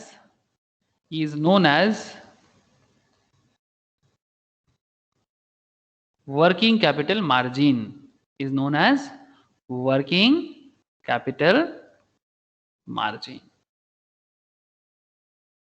इसी को मैं लिखा रहा था आप लोगों को. करंट एसेट्स को मेंटेन करने के लिए, दैट इज कैश हो या स्टॉक हो, उसको मेंटेन करने के लिए आपको हमेशा कुछ फाइनेंस का जरूरत होता है. ठीक है, जो फाइनेंस आप शॉर्ट टर्म में भी कर सकते हो, लॉन्ग टर्म में भी कर सकते हो. ठीक है, जो फाइनेंस आप शॉर्ट टर्म में भी कर सकते हो, लॉन्ग टर्म में भी कर सकते हो. Point to be noted sir. Hence current assets are financed by a combination of both long term as well as short term. आपको दोनों चाहिए सर, शॉर्ट टर्म भी चाहिए, लॉन्ग टर्म भी चाहिए. बट यहां पर point is that that part of current assets का वो part which is funded by a long term source is known as working capital margin. Sir working capital margin. बोलो sir, आप लोगों को समझ में आ रहा है? Core current assets and working capital margin का मतलब समझ में आया? जिसके बिना बिजनेस अधूरा है. ठीक है, और वो अगर बिजनेस में कभी भी किसी कारण से लैग दिखता है तो बिजनेस को दिक्कत है. तो फिर बिजनेस को बचाने के लिए क्या जरूरी है सर? ऑब्वियसली कुछ फाइनेंस का जरूरत है. जैसे आपको क्या लगता है ये जेट एयरवेज का करेंटली क्या खेल चल रहा है? ये जेट एयरवेज बिजनेस में ग्रोथ आ रहा है, मतलब स्टॉक मार्केट में ये थोड़ा बहुत परफॉर्म कर रहा है. अगर आप लास्ट 6 मंथ्स में देखोगे तो ये बिजनेस, देखो सर, बीच में एक बार 160 के आसपास चला गया था. एक साल में देखते हैं, ये देखो सर, लास्ट 1 ईयर में ये बिजनेस यहाँ पर चला गया था सर 25-26 में. फिर बिजनेस ग्रोथ किया था, फिर कोविड के बाद मतलब चालू होने का बाद था, बट बंद हो गया ना अभी. तो चालू होने का फिर से आवाज आ रहा है मार्केट में, हो सकता है कि जेट फिर से चालू हो जाए. ठीक है, तो इसीलिए ये देखो सर, ये देखो यहाँ पर क्या बोल रहे हैं sir, jet Airways shares price locked in upper circuit after NCLT approved resolution plan. ठीक है, मतलब जेट को फिर से चालू करना है, इसके पीछे काफी सारा काम चल रहा है. ठीक है, काफी सारा कॉन्सेप्ट चल रहा है. अब वही देखना पड़ेगा, अब चाहो तो देख सकते हो आगे बाद में कि सर क्या खेल चल रहा है. तो बिजनेस के बारे में जब भी कुछ न्यू अप्रोच लिया जाता है तो बिजनेस में कुछ ना कुछ तो होता है. अब बिजनेस को कुछ लोन का जरूरत है, सपोर्ट का जरूरत है. अब देखते हैं सर ये सपोर्ट मिलता है कि नहीं. ऐसे प्राइवेट बिजनेस है, बहुत खतरनाक हालत में नहीं है, लेकिन बिजनेस को बचाना जरूरी है. ठीक है, तो अब ऐसे हालत में ये जानबूझ के, जैसे किंगफिशर एयरलाइंस ना हो, सरकार भी नहीं चाहते और प्राइवेट ऑर्गेनाइजेशंस भी नहीं चाहते कि बिजनेस का सिचुएशन खराब हो, तो बिजनेस को कैसे भी करके सेव करना है. तो उसके लिए देख रहे हैं कि क्या सपोर्ट मिलता है.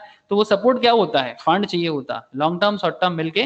लेकिन that part of current assets which is funded by long term source is known as working capital margin.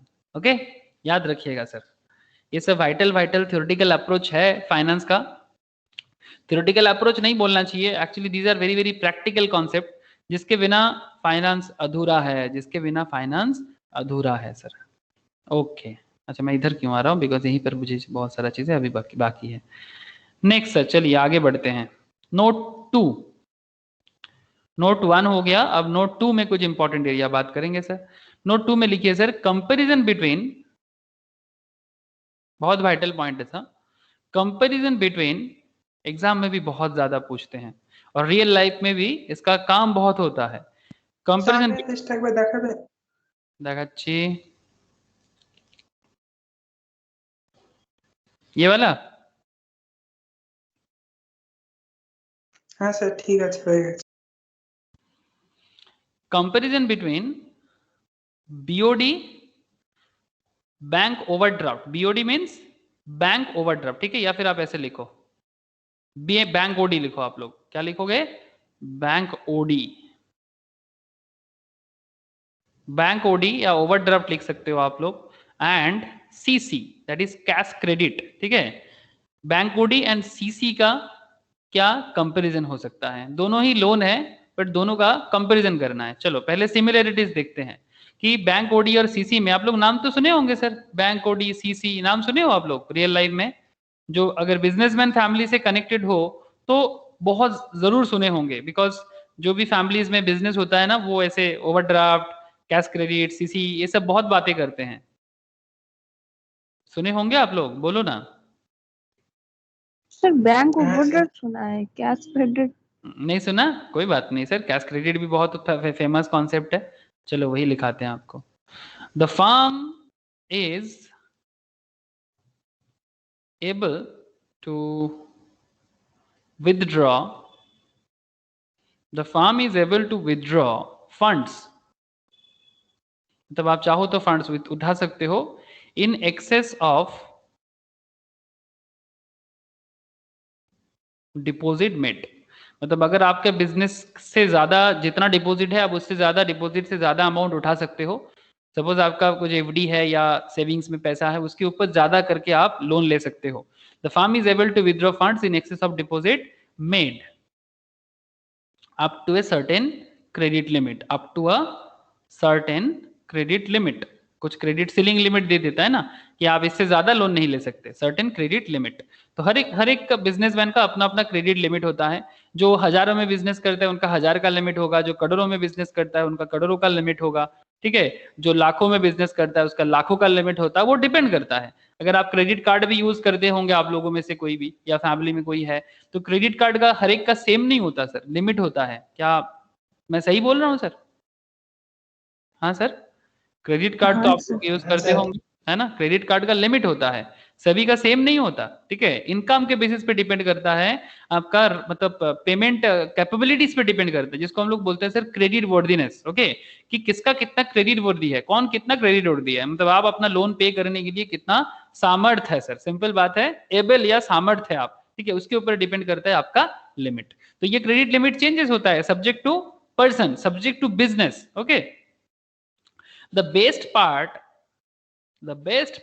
जो है sir, the best part is that interest is charged on the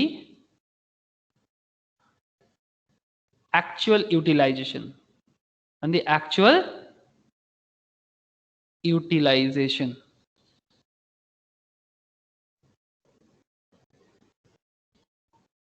The best part is that interest is charged on the actual utilization, ठीक है। बात समझ में आया sir? मतलब आप कितना भी ओवरड्राफ्ट उठा लो, आपको बैंक लोन के लिए ओवरड्राफ्ट तो दे देगा, बट ओवरड्राफ्ट में स्पेशल कॉन्सेप्ट ये होता है कि आपका जितना अमाउंट आप विथड्रॉ कर रहे हो, सारा के सारे अमाउंट जितना भी आपका लोन मतलब दिया जा रहा है आपको, पूरा अमाउंट में इंटरेस्ट नहीं होता। जितना यूज करोगे उसमें इंटरेस्ट होगा, जितना यूज नहीं करोगे उसमें इंटरेस्ट चार्ज नहीं होगा। सिंपल बात है सर, ठीक है। मैं समझाता हूं आपको, रुको, पहले मैं थोड़ा सा सिमिलरिटीज दोनों में लिखा दूं। दोनों के केस में, ये दोनों के केस में ही सेम कॉन्सेप्ट है। ये सिमिलरिटीज जो है, this is for both the case, bank OD हो या सीसी, दोनों केस में भी सिर्फ आपका यूज पार्ट में ही चार्जेस लगता है। आपका जो पार्ट आप यूज नहीं करोगे उसमें चार्जेस नहीं लगेगा। मतलब हो सकता है कि आपको सैंक्शन कर दिया था, आपको सैंक्शन हो गया था कि भाई इसको इतना लोन दिया जा रहा है, लोन अकाउंट भी क्रिएट कर दिया गया था, बैंक ओडी अकाउंट भी क्रिएट कर दिया था, बट फिर भी सारा का सारा अमाउंट में इंटरेस्ट चार्ज नहीं करता। इंटरेस्ट सिर्फ जितना आपका यूज होगा उसी में चार्ज करेगा, ठीक है। जैसे क्रेडिट कार्ड में भी तो होता है ना सर, आपके लिए 1 लाख का क्रेडिट होता है, ठीक है। सपोज मानो कि आपका क्रेडिट कार्ड में 1 लाख का लिमिट है, तो फिर आप 1 लाख तक का ही आप क्रेडिट यूज कर सकते हो, बट क्या आपका सारा का सारा अमाउंट में इंटरेस्ट लग जाता है क्रेडिट कार्ड में, या फिर जितना यूज करते हो उतना ही आपको इंटरेस्ट देना पड़ता है? क्या होता है सर? यूज अमाउंट पे इंटरेस्ट देता है ना। एग्जैक्टली सर, वही कॉन्सेप्ट यहाँ पर भी काम किया ना, सेम टू सेम, जो बिजनेस के साथ भी यहाँ पर आप देख पा रहे हो, यूज अमाउंट पे इंटरेस्ट दोगे, लेकिन हो सकता है आपका लिमिट है 1 लाख 1.5 लाख तक का आपको बैंक लिमिट देके रखा है, that means you can use up to 1.5 lakh 2 lakh 5 lakh जिसका जैसा है sir, depending on the different kind of cards होते हैं, different kind of credit card facilities रहता है as per the income of that particular person. Okay, अच्छा डिफरेंस भी दोनों का देख लेते हैं, ये थोड़ा वाइटल पॉइंट है सर। सिमिलरिटीज तो दोनों का सेम कॉन्सेप्ट में समझ में आया, बट कैश क्रेडिट और बैंक ओडी में जो डिफरेंशिएशन है दैट इज कैश क्रेडिट जो है सर ये ना स्टॉक के बेसिस में मिलता है। Cash credit is against inventory, मतलब अगर आप बिजनेस में स्टॉक जो है आपका, जिस पर्टिकुलर बिजनेस का आप स्टॉक बना रहे हो, सपोज एग्जांपल अगर आप एमरन बैटरीज हो तो आपका बैटरी का स्टॉक है, तो बैटरी का स्टॉक देख के आपको बिजनेस लोन प्रोवाइड किया जा रहा है, ठीक है। आपके बिजनेस का स्टॉक देख के बिजनेस आपको एक्स्ट्रा क्रेडिट दे रहा है जिसको आप बिजनेस में वर्किंग कैपिटल में या जो भी पर्पस है आप उस पर्पस के लिए यूज करोगे। तो कैश क्रेडिट आपको हमेशा किसके दिया जाता है, इन्वेंट्री के अगेंस्ट में, ठीक है। वाइल बैंक ओडी किस कारण दिया जाता है, बैंक ओवरड्राफ्ट दिया जाता है sir is against fixed assets, ये आपको अगेंस्ट फिक्स्ड एसेट्स और इन्वेस्टमेंट,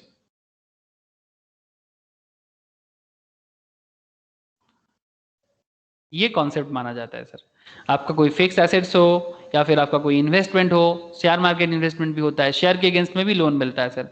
अगर आपके पास अच्छा खासा बिजनेस कंपनी का इन्वेस्टमेंट हो उसके बेसिस में भी आपको ओवरड्राफ्ट मिल सकता है। बहुत सारे प्रोविजंस है बैंक ओडी मिलने का। कैश क्रेडिट स्टॉक के बदले मिलेगा, बैंक ओडी फिक्स्ड एसेट्स के बदले या फिर इन्वेस्टमेंट के बदले मिलता है सर। बोलो सर, क्लियर हुआ बैंक ओडी और सीसी का डिफरेंस? हाँ sir. Thank you sir.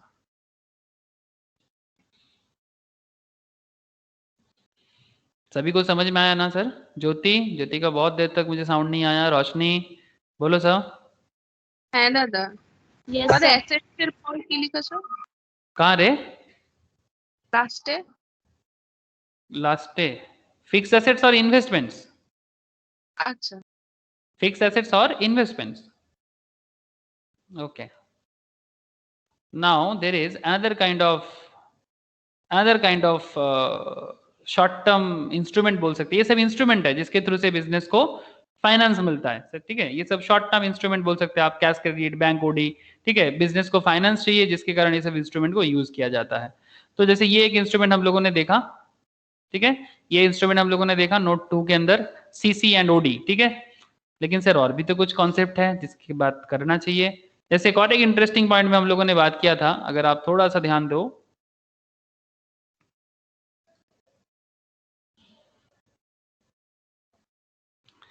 Sir commercial paper.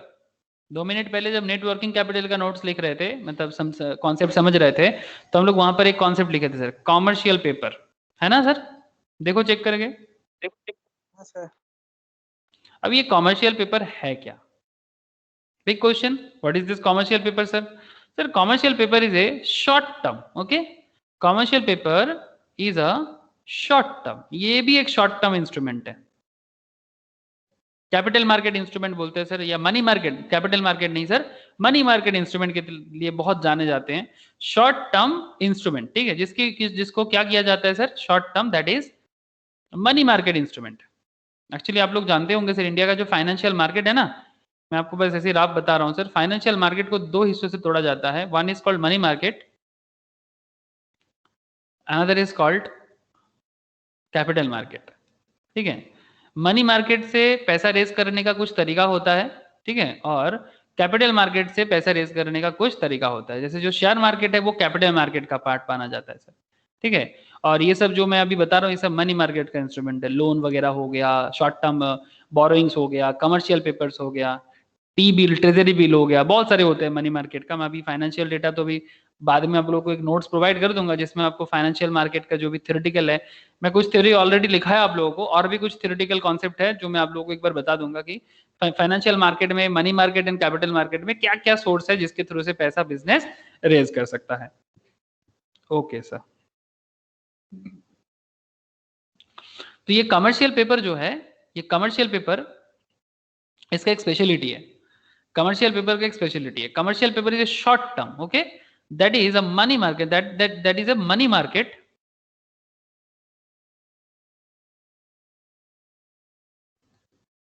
instrument,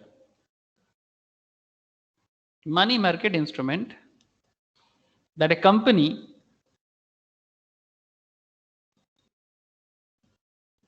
with a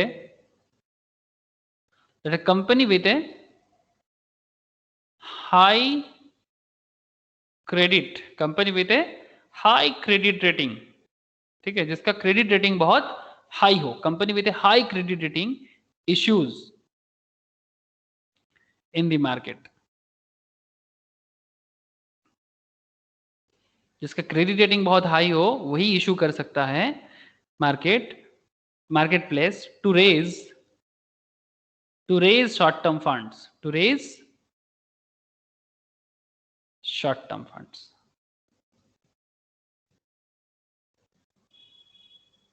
to raise short term funds, ये भी एक बहुत ही फेमस कॉन्सेप्ट है सर, जिसको बिजनेस यूज करते हैं नॉर्मली, ठीक है। देखता हूँ कि रिसेंट ट्रेंड में ऐसा तो मुझे न्यूज नहीं आया, अगर आता तो मैं आप लोगों को जरूर दिखा देता हूँ। अगर देख लेते हैं sir, commercial paper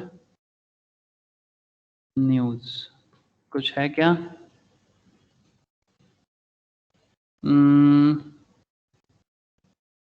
financial group, Minda industries 51% stake in use in chassis Uzbekistan, commercial paper, हाँ ये एक देख सकते हो आप, ठीक है। अब लोगों को दिखाई दे रहा है सर निफ्ट, ये ऑटोमोबाइल सेक्टर्स का एक कॉन्सेप्ट है, ऑटोमोबाइल सेक्टर्स का एक कॉन्सेप्ट है, दिखाई दे रहा है आप लोगों को सर?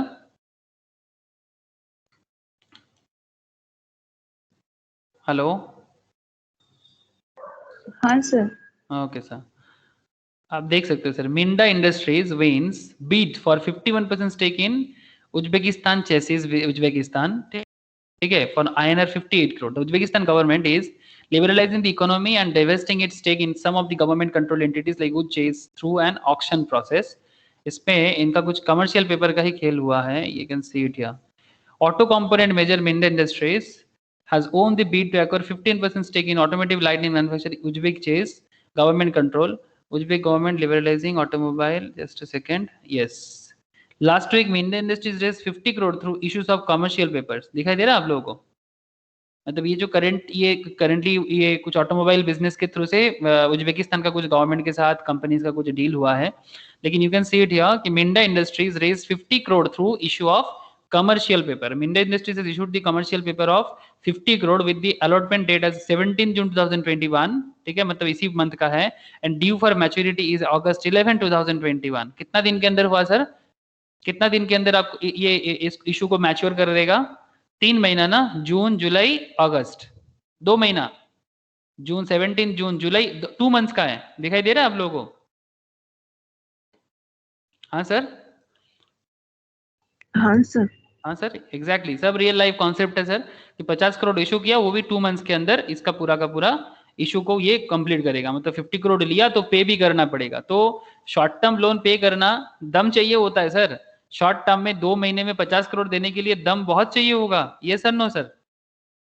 हाँ, 50 करोड़ ले तो सकते हो बट 50 करोड़ शॉर्ट टर्म में रीपे भी करना होगा, तो बिजनेस में दम तो होना चाहिए, तभी ना आप ऐसे कर सकते हो। तो इसीलिए यहाँ पर ये जब भी ये कमर्शियल पेपर का कॉन्सेप्ट होता है, जब भी कमर्शियल पेपर का कॉन्सेप्ट होता है, आप लोग हमेशा याद रखिएगा सर कि ये एक short term money market instrument है और ये हाई क्रेडिट रेटिंग कंपनीज को ही इशू करने का मौका दिया जाता है, हर किसी को नहीं मिलता सर। कंपनी विद है high credit rating, please point to be noted sir, हाँ, जिसका क्रेडिट रेटिंग बहुत हाई है। क्रेडिट रेटिंग हाई मतलब जिनका बिजनेस में, मतलब बिजनेस में दम है और अपना लोन रीपे करने का दम है, सबसे मेन बात है सर। लोन लेना कोई बड़ी बात नहीं है, बट लोन रीपे करना बड़ी बात है, ठीक है। तो इसीलिए high credit rating issues the market place to raise short term funds, ठीक है। जरूरत होता है कंपनी को, शॉर्ट टर्म में थोड़ा पैसा का जरूरत हो जाता है, कुछ इमीडिएट फंड का जरूरत होता है, तो ऐसे केसेस में company short term fund issue करते हैं और एक बड़े कंपनी दूसरे बड़े कंपनी को ऐसे फंड देके हेल्प करता है सर, जिनको इनको बैंक के थ्रू से नहीं मिलेगा, मार्केट कमर्शियल पेपर के थ्रू से कोई एक कंपनी दूसरे कंपनी को दे देता है और इनका इंटरेस्ट बहुत हाई होता है। 50 करोड़ जैसे कि यहाँ पर रेट ऑफ इंटरेस्ट नहीं बोला यहाँ पर, ठीक है। आप लोग थोड़ा कमर्शियल पेपर पर रिसर्च वगैरह करो, आपको पता चलेगा इंटरेस्ट रेट 15%, 20%, 25% के आसपास भी इंटरेस्ट रेट हो जाता है सर, 20% के आसपास ऑलमोस्ट हो जाता है। तो किसी को अगर कोई 50 करोड़ उधार में देता है ठीक है, कमर्शियल पेपर के थ्रू से, और 15% 20% विद इन 2 मंथ्स रिटर्न कमाते हैं, बहुत बड़ी बात है ना sir. Suppose you have 50 crore and you give it to the Minda industries and आपको विद इन 2 मंथ्स 20% एक्स्ट्रा मिलेगा, तो आप छोड़ोगे थोड़ी ना। लेकिन इसके लिए आप उसी को दो पाओगे ना जिसका फाइनेंशियल मतलब स्टेबिलिटी बहुत अच्छा हो, तभी ना आप उसको दोगे, अदरवाइज आप क्यों दोगे। क्लियर हुआ सर बात? बोलो। फाइनेंशियल मैनेजमेंट में बहुत सारे ऐसे हैं। बोलो सर, बोलो। तो जैसे कि बैंक ओवरड्राफ्ट फिक्स्ड एसेट और इन्वेस्टमेंट ऊपर डिपेंड करता है, कमर्शियल पेपर वो क्या है? कमर्शियल पेपर डिपेंड करता है बिजनेस का क्रेडिट वर्दीनेस पे। मतलब क्या, बिजनेस का सेल रेवेन्यू, एक बिजनेस का क्रेडिट वर्दीनेस कैसे डिपेंड करेगा। आपका बिजनेस में सेल अच्छा है, आपके बिजनेस पे मतलब आपका जो भी लाइबिलिटीज पुराना है आपने उसको प्रॉपरली पे किया है, ठीक है। और सबसे बड़ा बात, आपके पास उतना एसेट्स भी होना चाहिए, ठीक है। अगर आप बाई चांस पे नहीं कर पाए तो आपके पास एसेट्स भी होना चाहिए। तो सब कुछ मिल के देखना होगा कि जैसे आप लोन के लिए कभी भी किसी जगह में अप्रोच करते हो, क्या सभी को क्रेडिट कार्ड इजीली मिल जाता है, या फिर क्रेडिट कार्ड मिलने के लिए भी आपको मेहनत करना पड़ता है। हाँ सर, क्या हर किसी को इजीली क्रेडिट कार्ड मिल जाता है? प्लीज ये मुझे बताइएगा। नहीं ना। नॉर्मली देखना, जिनका जो लोग जॉब करते हैं, जिनका सर्विसेज है या फिर जिनका बिजनेस है but with A proper income tax return, okay, उन्हीं को इजीली क्रेडिट कार्ड मिलता है। सबसे ज्यादा तो सुविधा होता है इसको, किसको बोलो तो सबसे ज्यादा सुविधा होता है सर्विस होल्डर को। क्यों? क्योंकि जो लोग जॉब करते हैं इनका इनकम का श्योरिटी है, और क्रेडिट कार्ड कंपनीज ऐसे लोगों को लोन देना ज्यादा पसंद करते हैं, है ना। ऐसे लोगों को लोन देना ज्यादा पसंद करते हैं। इसके पीछे सिंपल रीजन है, बिकॉज दे नो कि इनका इनकम तो श्योर है। बिजनेसमैन का इनकम पे श्योरिटी नहीं दे सकते, बिकॉज कभी ज्यादा कमाते हैं कभी कम, बट उनको क्या चाहिए, सर्टेन लेवल ऑफ मतलब सर्टेनिटी चाहिए। बिजनेस इनकम सर्टेनिटी हो, सर्टेन लेवल में होना चाहिए कि भाई इनको तो इनकम होगा ही, इनका सैलरी है, ठीक है, जॉब है। तो in that case credit card company ज्यादा खुश होते हैं और उनको क्रेडिट कार्ड इशू करते हैं। जैसे यहाँ पर हम लोग कभी भी देखना, हम लोग किसी भी प्रोडक्ट खरीदना का कोशिश करते हैं तो ईएमआई ऑप्शन मिलता है ना सर। ये देखो सर, तो जब भी आपको ईएमआई प्रोवाइड किया जाता है, इसके लिए आपको क्या दिखता है, इसके लिए आपका क्रेडिट कार्ड है कि नहीं दिखता है। तो कौन सा बैंक का क्रेडिट कार्ड आप यूज करते हो, तो ये सब क्या चेक करता है, आपका क्रेडिट वर्दीनेस चेक करता है। तो अगर आप कभी लोन रिपेमेंट करने में, किसी भी बैंक का रोल रिपे करने में अगर आप गलती करते हो प्रॉपरली, से फॉर एग्जाम्पल आप कभी लोन लिया था, किसी कोई प्रोडक्ट लोन पे लिया था, आप एक बार करके देखो। सपोज आपके पास कोटक बैंक का क्रेडिट कार्ड है, आप कोटक से ही क्रेडिट कार्ड यूज करके मतलब कोई प्रोडक्ट को लिया था, और आप कभी बाई चांस किसी का पेमेंट करना बंद कर दो, फिर देखो आपको दूसरा बैंक देता है कि नहीं। आपको बैंक कार्ड ही नहीं देगा। आप जानते हैं सर, एक बैंक में गलती करोगे सारा का सारा बैंक पकड़ लेगा। जानते हैं सर आप लोग, आप एक बैंक में गलती करोगे आपको सारा का सारा बैंक पकड़ लेगा, सारा का सारा बैंक पकड़ लेगा, बिकॉज ब्लॉक कर देते हैं। हाँ सर, पूरा ब्लॉक कर देगा। ऐसा कभी ना करना। मतलब आप सोचोगे, ऐसे बहुत लोग सोचते हैं कि अच्छा चलो भाई, मैं एक्सिस बैंक के कार्ड है मेरा, मैं एक्सिस बैंक से इसको मतलब अभी पेमेंट ना करते, ठीक है, बाद में चलो सर सिटी बैंक में अप्लाई कर देते, या फिर एचडीएफसी बैंक में अप्लाई कर देते। एचडीएफसी बैंक आपको रिलीज ही नहीं करेगा, आपका अप्रूवल ही नहीं देगा। वो क्या होता है सर, सिबिल स्कोर होता है, जानते हैं आप लोग सर। हाँ सर। ये सिविल स्कोर क्या होता है, इंडिविजुअल लेवल पे सिविल स्कोर होता है, इंडिविजुअल लेवल का क्रेडिट वर्दीनेस चेक करता है। Normally highest level of CIBIL होता है 900, स्टैंडर्ड होता है सर 750, ठीक है, मोस्ट प्रॉब्ली 750 या 730 मोस्ट प्रॉब्ली, ठीक है। तो अगर किसी का सिविल एटलीस्ट इस लेवल का है तो जाके उसको क्रेडिट कार्ड मिल सकता है with A proper income proof, ठीक है। अगर किसी का सिविल 800 850 लेवल में बहुत बहुत अच्छा सिविल है उनका, ठीक है। अगर किसी का 500 700 नहीं मिलता है, नॉर्मली सिविल स्कोर गिर जाएगा, मतलब आपको लोन मिलना मुश्किल हो जाएगा। समझ रहे हैं सर आप लोग? देखना, कभी भी क्रेडिट कार्ड के लिए, बजाज फाइनेंस कार्ड के लिए अप्लाई करते हैं ना कोई, तो हमेशा प्रॉब्लम में एक ही जगह में फंसता है। सबसे पहले आपको पूछेगा कि आपका सिविल स्कोर क्या है। सर कोई अगर फर्स्ट टाइम बायर है तो फिर फर्स्ट टाइम बायर को कार्ड अवेल होता है सर। अगर वही बोला ना, उसको पहले क्या करना पड़ता है, मैं कंज्यूमर लोन पे बात कर रहा हूँ करेंटली, ये सब कंज्यूमर लोन है। कंज्यूमर लोन थोड़ा इजीली अवेलेबल होता है, ठीक है, लेकिन फिर भी आपका इनकम का एक सटीक बैलेंस होना चाहिए, मतलब प्रॉपर लेवल ऑफ इनकम होना चाहिए। और second most thing is that कि आपको आपका जो प्रीवियस रिकॉर्ड तो फर्स्ट टाइम को नहीं मिलेगा। सपोज मानो कि एक 10,000 का फोन है, आपको पहले 50% देना पड़ेगा, दैट इज 5,000, बाकी 5,000 आपको वो क्या करेगा, लोन में दे देगा। ठीक है, और स्टार्टिंग में आपका एक क्रेडिट लिमिट बांध देगा कि इस इंसान का क्रेडिट लिमिट है 30,000, मतलब 30,000 तक का आपको लोन प्रोवाइड किया जा सकता है। अब अगर आप प्रॉपरली आपका पहला लोन ठीक ठाक से पेमेंट करते हो तो आपका क्रेडिट वर्दीनेस क्या होता है सर, आपका क्रेडिट रेटिंग क्या होगा? अगर आप प्रॉपरली, मतलब जैसे कि जिस प्रॉपर डेट में 3-3 महीने में या 6-6 महीने में आप प्रॉपर पेमेंट करते हो तो आपका क्रेडिट वर्दीनेस क्या होता है, बढ़ता है कि कमता है? बढ़ जाता है ना सर, बढ़ जाएगा। तो इसके थ्रू से आप अपना स्कोर बढ़ा देते हो इंडिविजुअल लेवल पे। सिमिलरली बिजनेस का भी वैसा ही होता है। बिजनेस भी अगर प्रीवियस लोन ठीक ठाक से पे किया, बिजनेस आपका एसेट्स प्रॉपरली मेंटेन किया, ऐसे केसेस में बिजनेस का क्रेडिट वर्दीनेस प्रूव होता है। ठीक है, एसेट्स भी अच्छा खासा है तो लोन मिलना और आसान हो जाता है। सभी चीज एक साथ देखा जाता है, तब जाके उसका हम लोग क्या बोलेंगे सर, क्रेडिट वर्दीनेस। समझ में आ रहा है सर? हाई क्रेडिट रेटिंग, बोलो सर बोलो, क्लियर है या नहीं? है दादा। प्रियतमा? क्लियर है सर। हाँ सर क्लियर है। ओके सर, जब तक बात पानी की तरह ना हो तब तक मजा ना आए ना। एग्जैक्टली ठीक है, तो ये रहा कमर्शियल पेपर। आगे और बात करते हैं सर, बात तो खत्म ही नहीं होता, क्या करे क्या जाए सर। फाइनेंस सब्जेक्ट ही ऐसा है सर, आप चुप ही रहो, आप सिर्फ फाइनेंस में नहीं हर सब्जेक्ट में ऐसा ही हम लोगों को बोका बनाते रहते हो। हर चीज को इम्पोर्टेंट बताते बताते पढ़ाते रहते हो, क्या करे सर, उपाय नहीं है मेरे पास भी, मेरा भी हाथ पैर बंधा हुआ है। ओके सर ठीक है, आपका हाथ पैर आप बांध के रखो, हम लोग तो पढ़ते हैं। ठीक है चलो, हेडिंग करना सर, नोट हो गया सर? ठीक है, नोट कंप्लीट कर ली हम लोग, जो भी स्पेशल नोट्स था। बाद में फिर से नोट्स आएगा तो मैं फिर से नोट्स बताऊंगा। अच्छा अभी पॉइंट नंबर सी देना sir, point number C.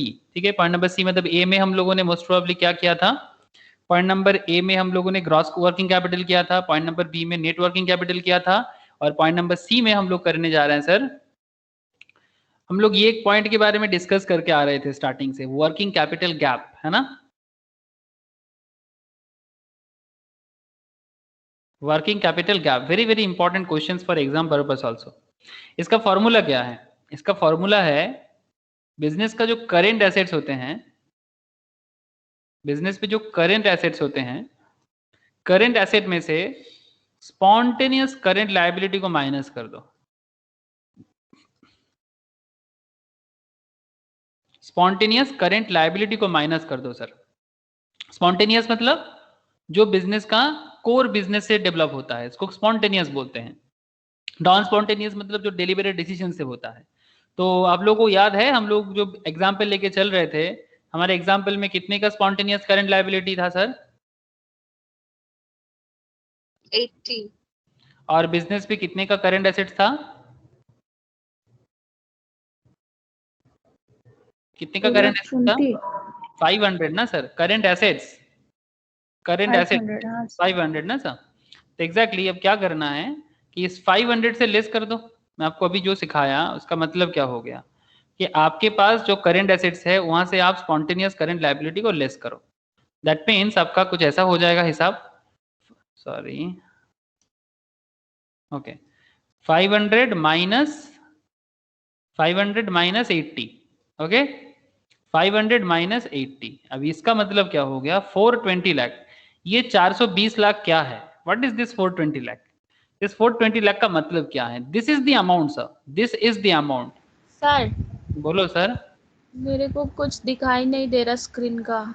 Rejoin करो एक बार।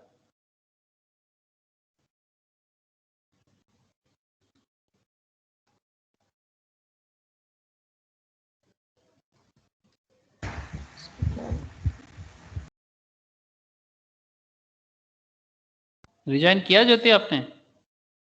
Yes sir. हो गया? हाँ हो गया।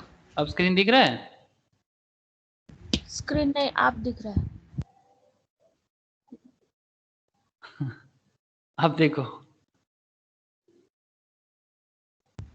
हाँ अभी दिखाई दे रहा है। okay, this is the amount which the firm has to raise, firm has to raise। ये अमाउंट फर्म को रेज करना ही है, firm has to raise through Through what? Through a mix of short term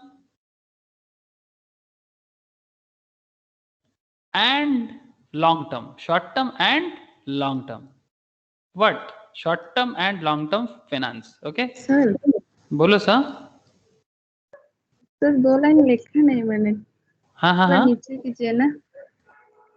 नीचे या ऊपर दिख रहा है? हाँ sir. This is the amount which the firm has to raise through a mix of short term and long term finance. मतलब ये जो 420 लाख है, that is 420, मतलब करंट एसेट से स्पॉन्टेनियस करंट लायबिलिटी को लेस करो और जो अमाउंट होता है उसको वर्किंग कैपिटल बोलते हैं, वर्किंग कैपिटल गैप, एंड इसको mix of short term and long term के थ्रू से रेज करना चाहिए. ठीक है, कुछ पार्ट शॉर्ट टर्म में जा सकता है, कुछ पार्ट लॉन्ग टर्म में जा सकता है. ठीक है, मैं आपको आगे आगे और समझाऊंगा कि शॉर्ट टर्म लॉन्ग टर्म में क्या खेल होता है. ठीक है, बोलो सर, यहां तक हो गया? हाँ सर। ओके, तो ये वर्किंग कैपिटल गैप याद रखिएगा सर. ठीक है, जैसे मैंने अब लोगों को कुछ देर पहले लिखाया था ना sir, current assets that current assets are, कुछ देर पहले मैं कोर करंट एसेट्स जब लिखाया था आप लोगों को, current assets and finance by combination of long term and short term source, that part of current assets which is funded by long term source is known as net working capital और working capital margin. ठीक है, और अभी हम लोग जो बात कर रहे हैं ये है working capital gap. Working capital gap में क्या होता है सर? वर्किंग कैपिटल गैप का जो अमाउंट होगा, जैसे करंट एसेट से जो अमाउंट मैंने माइनस कर दिया स्पॉन्टेनियस करंट लायबिलिटी को, जो अमाउंट बचता है बिजनेस के लिए, उस अमाउंट को बिजनेस क्या करेगा? Short term long term mix up करके बिजनेस फाइनेंस करेगा. Okay sir? ओके सर, ठीक है, आपने बोला, हमने माना. ठीक है, पॉइंट 1, अच्छा ये पॉइंट 1 का कॉन्सेप्ट चला गया सर. ठीक है, बेसिक एकदम स्टार्टिंग कॉन्सेप्ट हो गया. अब पॉइंट 2, ठीक है, पॉइंट 1 के अंदर चल रहा था, पॉइंट 1 के अंदर एबीसी हो गया. अब पॉइंट 2 में बात करेंगे सर, थोड़ा सा पॉइंट 2 में थोड़ा बात करेंगे. पॉइंट 2 क्या है? पॉइंट 2 में आप हेडिंग करना सर. अब यही सब समझ जाएंगे तो फिर नेक्स्ट क्लास से हम लोग क्वेश्चन भी सॉल्व करेंगे. Working capital policy. Working capital policy. Now what is this working capital policy? ये पॉलिसी है तो है क्या? वर्किंग कैपिटल पॉलिसी, बिजनेस अपना पॉलिसी कैसे मेंटेन करता है? तो लिखना sir, trade off between liquidity and profitability. Trade off between liquidity and profitability. Liquidity and profitability का ट्रेड ऑफ है ये. मैं समझाता हूं. मतलब जीरो लेवल से हीरो लेवल में, मतलब बिजनेस अपना एकदम मतलब एकदम जीरो लेवल में होता है स्टार्टिंग में, वहां से बिजनेस प्रॉफिटेबल में जाते हैं. तो उसके पीछे सबसे बड़ा रीजन तो वर्किंग कैपिटल ही होता है ना सर. आप अपनी बिजनेस में कैपिटल को कैसे इस्तेमाल किया, how you use your capital in the business, that is the way of building the business ना सर. आपके पास पैसा है, पैसा तो सभी के पास होता है, कम ज्यादा होता है कि नहीं होता? बोलो ना सर. पैसा तो सभी के पास कम थोड़ा ज्यादा होगा ना. किसी किसी के पास तो कुछ नहीं होता फिर भी वो इतना बड़ा बड़ा साम्राज्य बना लेता है, और किसी के पास बहुत कुछ होता है फिर भी वो सब कुछ गवा देता है. ये सर नो? हाँ सर, ये आप रिलायंस को ही देख लो. अब रिलायंस को ही देख लो, बहुत एग्जांपल्स है, मैं तो बस एक दो एग्जांपल्स कभी कभी आपको बताता हूँ. ये रिलायंस का जामनगर का फैक्ट्री को देखो. It's a private sector crude oil refinery owned by Reliance industries. कितना है sir? Install capacity 6,68,000. Recently Reliance का एक बहुत बड़ा डील आने वाला है मार्केट में, रिलायंस का शेयर में बहुत ज्यादा ग्रोथ होने वाला है सर, ख्याल रखिएगा. ऐसे मैंने ग्रुप में ऑलरेडी डाल दिया शेयर मार्केट वाले. ठीक है, it is currently the largest refinery in the world. Almost 60 million कुछ समथिंग का इसका क्यूब हिसाब से होता है सर. मुझे एग्जैक्टली इसका पता नहीं है कि ये क्या MMTPA का पूरा फुल फॉर्म क्या है, I don't know currently. But आपको मैं इतना बोल सकता हूँ कि वर्ल्ड का लार्जेस्ट रिफाइनरी है, इसमें तो कोई दोहराई नहीं है. There is no second opinion there. But point is that sir, ये रिलायंस का जो पापा थे, मतलब धीरूभाई अंबानी, ठीक है, आज तो मुकेश अंबानी ने ये बनाया, उससे पहले उसका पापा नहीं बना के गया था. धीरूभाई अंबानी सर एक स्कूल टीचर का बेटा था, वो भी प्राइमरी टीचर. आई होप आप लोगों ने जरूर जानते हो. तो ऐसा तो नहीं ना कि धीरूभाई अंबानी एकदम पैदा ऐसी मतलब सऊदी का कोई तेल कंपनी का बेटा बन के जन्म लिया. हाँ सर, ऐसा है क्या कि किसी ऑयल मर्चेंट का बेटा बन के जन्म लिया क्या ये इन्होंने? हाँ, मुकेश अंबानी का पापा, बोलो ना सर, बात समझ में आ रहा है आप लोगों को? छोटा सा पॉइंट है, हाँ ना, कुछ तो बोलो। हेलो, हाँ सर। वही थे। तो बेसिक पॉइंट इज दैट कि ये बिजनेस टाइकून बना, एक प्राइमरी टीचर का बेटा, एक प्राइमरी टीचर का बेटा बिजनेस टाइकून बना सर। अब एक प्राइमरी टीचर का बेटा वर्ल्ड लेवल में बिजनेस टाइकून बना, आज इसका बेटा भी बिजनेस टाइकून है। मजा का बात ये है। लेकिन क्या ये एक दिन में बन गया सर? ट्रेड ऑफ हुआ होगा।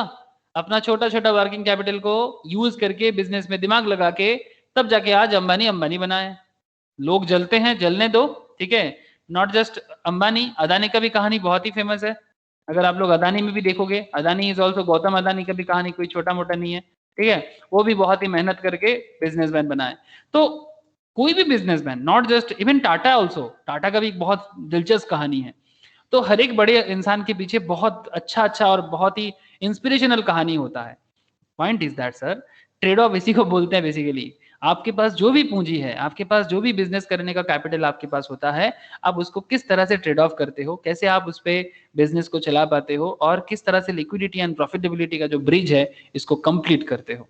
That is the point of मतलब discussion actually. There are two section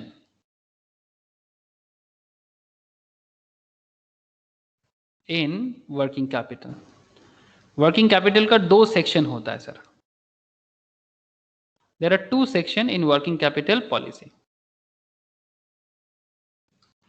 section one current asset policy. क्या है sir? Current asset policy. Section 1 is current asset policy. Current asset policy का मतलब होता है, current asset policy का मतलब होता है what should be the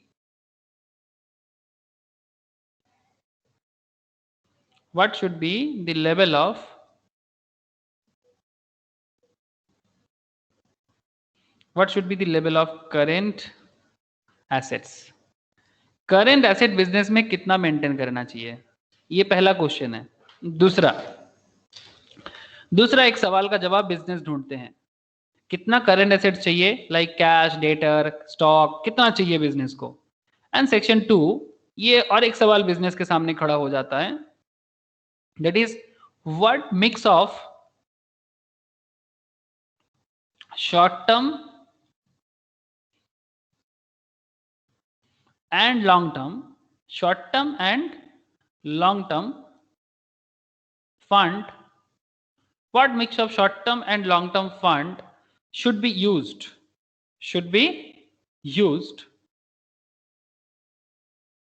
to finance current assets,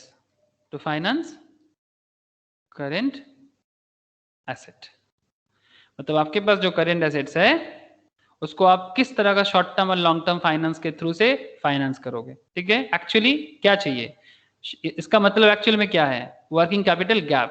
तो लिख लो ब्रैकेट में, एक्चुअली वर्किंग कैपिटल गैप, मतलब वही करेंट एसेट से स्पॉन्टेनियस को निकाल दो तो जो बचता है वर्किंग कैपिटल गैप। तो इसका फाइनेंस कैसे होगा, ये एक बहुत बड़ा सवाल है, ठीक है। मतलब पहले तो कितना चाहिए, और सेकेंड बड़ा सवाल है कि कितना मिक्स ऑफ चाहिए, ठीक है। What mix of short term and long term finance should be used to finance the current asset.